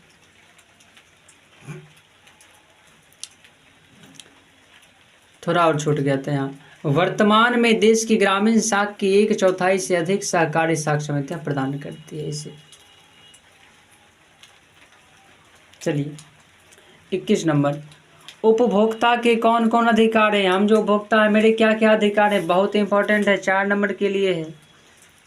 उपभोक्ता के कौन कौन अधिकार हैं इसका वर्णन करें। तो देखिए, उपभोक्ता संरक्षण अधिनियम 1986 में हुआ था, तो इसके अनुसार उपभोक्ताओं के अधिकार निम्नलिखित है। देखिए 1986 में जो उपभोक्ता को अधिकार दिया गया था, पहला सुरक्षा का अधिकार। उपभोक्ता को एक सुरक्षित वस्तु अथवा सेवा प्राप्त करने का अधिकार है। हम जनता को सुरक्षा का अधिकार मिला है, उपभोक्ता को एक सुरक्षित वस्तु, मतलब मेरी जो वस्तु होगी हम खरीद सकते हैं। जो दुकानदार कहेगा वो नहीं, जो उपभोक्ता की इच्छा होगी, जो मेरी इच्छा होगी, हम वही वस्तु को खरीदेंगे। सुरक्षा का अधिकार। दूसरा है सूचना का अधिकार। वस्तु को खरीदने से पूर्व हम उसका मूल्यांकन कर लेंगे, निरीक्षण कर सकते हैं, ये मेरा अधिकार है। सूचना का अधिकार, सूचना प्राप्त कर सकते हैं कि एक्सपायर हुआ है, नहीं हुआ है, कब बना और कितने दाम में है, इसका निरीक्षण हमें कर सकते हैं। इसका अधिकार उपभोक्ता को प्राप्त है। तो सूचना का अधिकार हो गया। वस्तु को खरीदने से पूर्व उस वस्तु का निरीक्षण करने का अधिकार उपभोक्ता को है। अब चुनाव करने का अधिकार। उपभोक्ता अपने पैसों को किस वस्तु पर खरीदे, अपने पैसों से क्या खरीदे, इसके लिए स्वतंत्र है उपभोक्ता। वो अपने पैसों से जो वस्तु चुनाव करना चाहता है, जिस वस्तु का चुनाव करना चाहता है, जिस वस्तु को खरीदना चाहता है, वह खरीद सकता है। तो चुनाव का अधिकार कहने का तात्पर्य है उपभोक्ता अपने पैसों को किसी वस्तु पर खर्च करने को स्वतंत्र है, कुछ भी खरीदने को। अगला मताधिकार। जनता जिस किसी को भी चाहे उस प्रत्याशी का चुनाव कर सकती है, मताधिकार का प्राप्त है। सुनवाई का अधिकार। उपभोक्ता अपने हितों के लिए अपनी आवाज़ उठा सकता है तथा अपनी शिकायत दर्ज करा सकता है। सामान यदि खराब मिल गया तो सुनवाई के लिए आवाज़ उठा सकता है, तो सुनवाई का अधिकार है उसे। शिक्षा का अधिकार। उपभोक्ता शिक्षित तथा सतर्क रहकर अपनी सुरक्षा कर सकता है। शिक्षा का अधिकार भी है कि उपभोक्ता जो है पढ़ लेगा, जिससे थोड़ा सतर्क रहकर अपनी सुरक्षा कर लेगा। अब क्षतिपूर्ति का अधिकार। तो कुछ क्षति हो गई है तो उसकी पूर्ति सरकार से करवाए। इसमें लिख दीजिएगा कि यदि जनता को, उपभोक्ता को कुछ क्षति हो रही है तो दुकानदार से कहकर या फिर सरकार से कहकर आवाज़ उठाकर उस क्षति की पूर्ति कर सकता है। ठीक, चलिए तो आपका जो है अर्थशास्त्र वो समाप्त हो गया। अर्थात ये क्लास में आपका अर्थशास्त्र, राजनीति शास्त्र, आपदा प्रबंधन समाप्त हो गया है। बस आपदा प्रबंधन के सब्जेक्टिव तो बस 10 मिनट में हो जाएगा, वो बाकी है। देखिए यदि आपके पास समय है तो मैं एक पॉइंट जो कॉपी में आपके लिए वो लिखना भूल गया हूँ, उसे आप लिख लीजिए। एक पॉइंट, समावेशी विकास। अलग नंबर दीजिए, 20 नंबर, 21 नंबर, 22 जो भी, या स्टार दीजिए या नोट दे दीजिए। समावेशी विकास। तो समावेशी विकास की वह प्रक्रिया है जिसके अंतर्गत निम्न स्तर पर जो स्थित व्यक्ति हैं उसका स्तर ऊंचा उठाने की बात की जाती है। समावेशी विकास, जो गरीब है, जो नीचे स्तर के लोग हैं, उसका हम विकास कैसे हो उसके लिए जो कार्य करते हैं उसे समावेशी विकास कहते हैं। इसे लिख लीजिए। देखिए, विकास की वह प्रक्रिया जिसके अंतर्गत निम्न पायदान पर स्थित व्यक्ति जनता को ऊंचा उठाने का प्रयास किया जाता हो, समावेशी विकास कहलाता है। तो हो गया। अब चलते हैं, आपदा प्रबंधन समाप्त हो जाएगा आपका, 2 घंटा लगभग लग जाएगा वीडियो, 2 घंटा, 2 घंटा से कम होगा, ज़्यादा नहीं होगा। तो अब चलते हैं आपदा प्रबंधन की ओर। बस एक पेज है, एक ही पेज, 8-9 सवाल होंगे। 2 अंक के लिए आता। आपदा प्रबंधन से 2 क्वेश्चन फिक्स ही रहेगा, तो 8-9 क्वेश्चन लिखा देंगे, 7-8 क्वेश्चन, उसी में से 2 क्वेश्चन आएगा, ठीक है ना। चलिए, आपदा प्रबंधन जान लीजिए, नहीं पढ़े हैं तो कोई दिक्कत नहीं है। आपदा क्या है? तो अचानक उत्पन्न विपत्ति आपदा कहलाती है। जो विपत्ति अचानक उत्पन्न हो उसे आपदा कहते हैं। जिससे जान माल की क्षति होती है वो आपदा है। तो सुखाड़ क्या है? पहला क्वेश्चन, सुखाड़ क्या है? तो देखिए, यदि किसी क्षेत्र में होने वाली वर्षा की मात्रा में 25% से अधिक कमी आ जाए तो उसे सुखाड़ कहते हैं। यदि किसी क्षेत्र में जो बारिश होती है उसकी मात्रा में 25% से अधिक कमी आ जाए तो उसे सुखाड़ कहते हैं। उसे इतना ही है परिभाषा, सेम ही लिखना है परिभाषा। चलिए, अब देता है 2 नंबर के लिए कि आपदा प्रबंधन की आवश्यकता क्यों है। तो देखिए, आपदा प्रबंधन की आवश्यकता हर एक नागरिक को है, क्योंकि यदि हम आपदा आने पर उसका प्रबंधन नहीं करेंगे तो मानवीय जीवन, जीव जंतु तथा अन्य संसाधनों को बहुत ज़्यादा मात्रा में हानि सहनी पड़ेगी, नहीं सहनी होगी। इस प्रकार मानवीय जीवन तबाह हो जाएगा, संसाधनों का नाश होने लगेगा, जीव जंतु लुप्त प्राय हो जाएगा, सभी का नाश हो जाएगा। इसलिए इन सबों को सुदृढ़ बनाए रखने के लिए आपदा प्रबंधन की आवश्यकता है। लिखा हुआ है तो मुझे नहीं लगता है कि इसमें समझाने की आवश्यकता है, क्योंकि आपदा आप समझते ही। आपदा प्रबंधन क्या है? तो आपदा आने से पूर्व उसके लिए किया गया उपाय, आपदा से बचने हेतु किया गया प्रबंधन आपदा प्रबंधन कहलाता है। आपदा क्या है बता दिया, सुखाड़ क्या है बता दिया, आपदा प्रबंधन क्या है बता दिया, आपदा प्रबंधन की आवश्यकता क्यों है।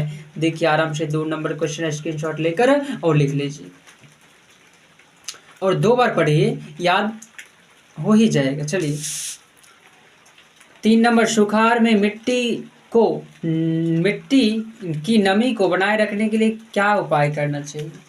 सुखाड़ आ जाता है तो मिट्टी में नमी जो समाप्त हो जाता है सुखाड़ से, तो नमी रहे उसके लिए क्या करेंगे। देखिए, पहला, धूप की तीव्रता से बचाने के लिए खेत में घास आवरण बनाना चाहिए। जब बहुत ज़्यादा धूप हो, सुखाड़ से हम बचने के लिए क्या करते हैं, खेत में कुछ घास से आवरण ढक देंगे, मतलब मिट्टी को, कि मिट्टी बच सके। दूसरा, खेत के बीच बीच में छायादार पौधों को लगा देंगे ताकि मिट्टी पर धूप का ज़्यादा प्रभाव ना पड़ सके। अगला, खेत को पुआल से ढककर मिट्टी की नमी को संरक्षित रखना चाहिए। ठीक है, 3 पॉइंट आराम से लिख लीजिए, थोड़ा आपको उचित लगे और कुछ यदि आपको आता हो तो उसे भी लिख सकते हैं, तीनों लिखने के बाद। अब चौथा क्वेश्चन एक बार दिया था और एक बार देगा भी, कि भूकंप संभावित क्षेत्रों में भवन की आकृति कैसी होनी चाहिए।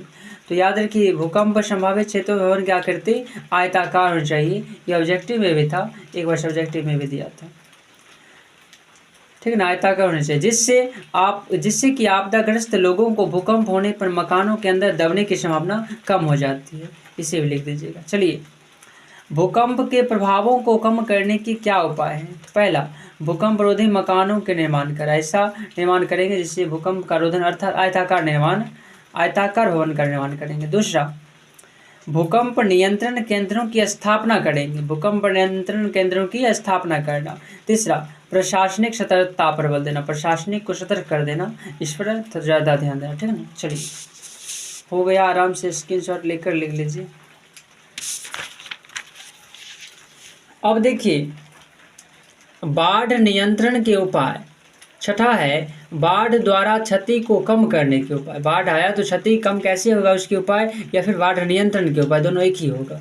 पहला, मकान को ऊंचे स्थानों पर बनाना चाहिए, दूसरा, प्रशासन द्वारा नाव की तत्काल व्यवस्था करनी चाहिए। तीसरा, बांध को मजबूत कर उसके चारों ओर वृक्षारोपण करना चाहिए। चौथा, सूचना तंत्र को प्रभावकारी बनाना चाहिए। जो सूचना तंत्र होता है कि हाँ चलो अब भूकंप आ गया है, बाढ़ आ गई है, सूचना तंत्र जो है उसको प्रभावकारी बनाना चाहिए। चारों को लिखकर आराम से याद कर लीजिए। अब देखिए 7वां क्वेश्चन है कि आपदाएं कितने प्रकार की होती हैं। तो याद रखिए, मैं पहले बताया होगा या नहीं, अब बताऊंगा। आपदा 2 प्रकार की होती है। पहला प्राकृतिक आपदा, दूसरा मानव जनित आपदा। ऑब्जेक्टिव मैंने बताया था। तो प्राकृतिक आपदा में हो गया जैसे भूकंप, सुनामी, बाढ़ तथा सुखाड़, तूफान, ये सब जो आता है। और मानव जनित आपदा हो गया ये आतंकवाद, रेल दुर्घटना, सांप्रदायिक दंगा, मार काट जो भी हो रहा है, नक्सलवाद, सभी है मानव जनित दंगा। जो लिखा हुआ है वो भी लिखिए, जो मैंने बोला है वो भी इसे ऐड कर लीजिए। देखिए नोट, सुनामी किसे कहते हैं? तो सागर या महासागर के तल पर होने वाले कंपन सुनामी कहलाते हैं।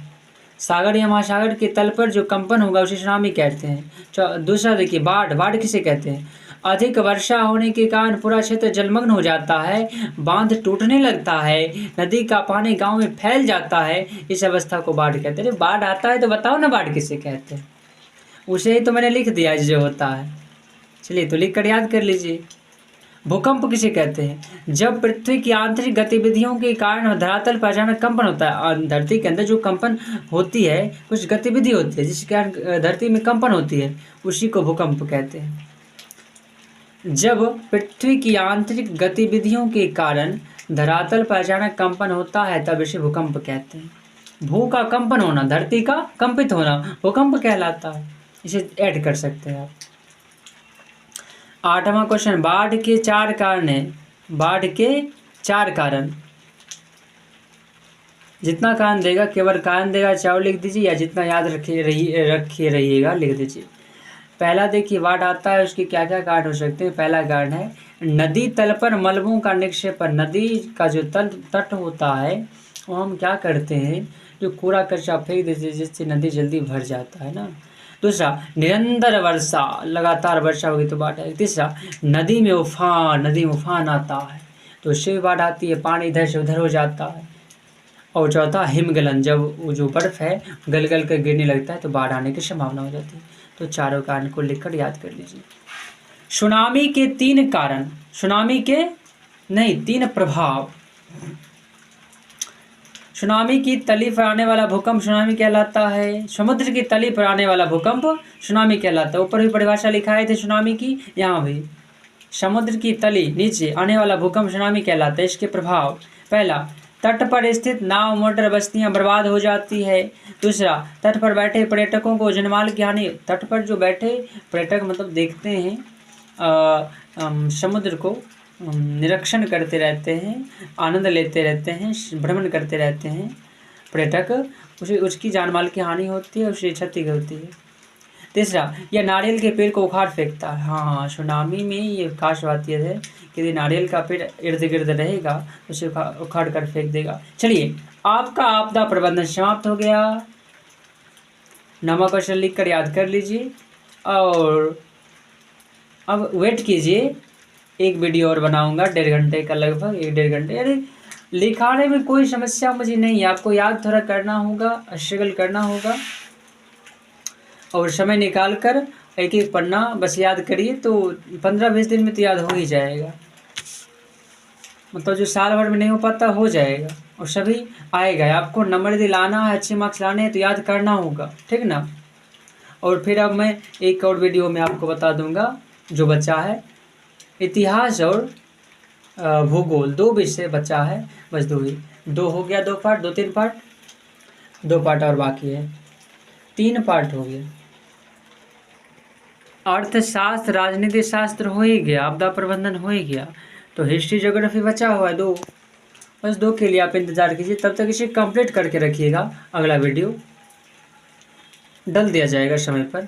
आपको टेंशन लेने की आवश्यकता नहीं, चिंता ना करें आप, ठीक है ना। बस आप आराम से पढ़ें, तंदुरुस्त रहें, सुख रहें और स्वस्थ रहें। जय हिंद।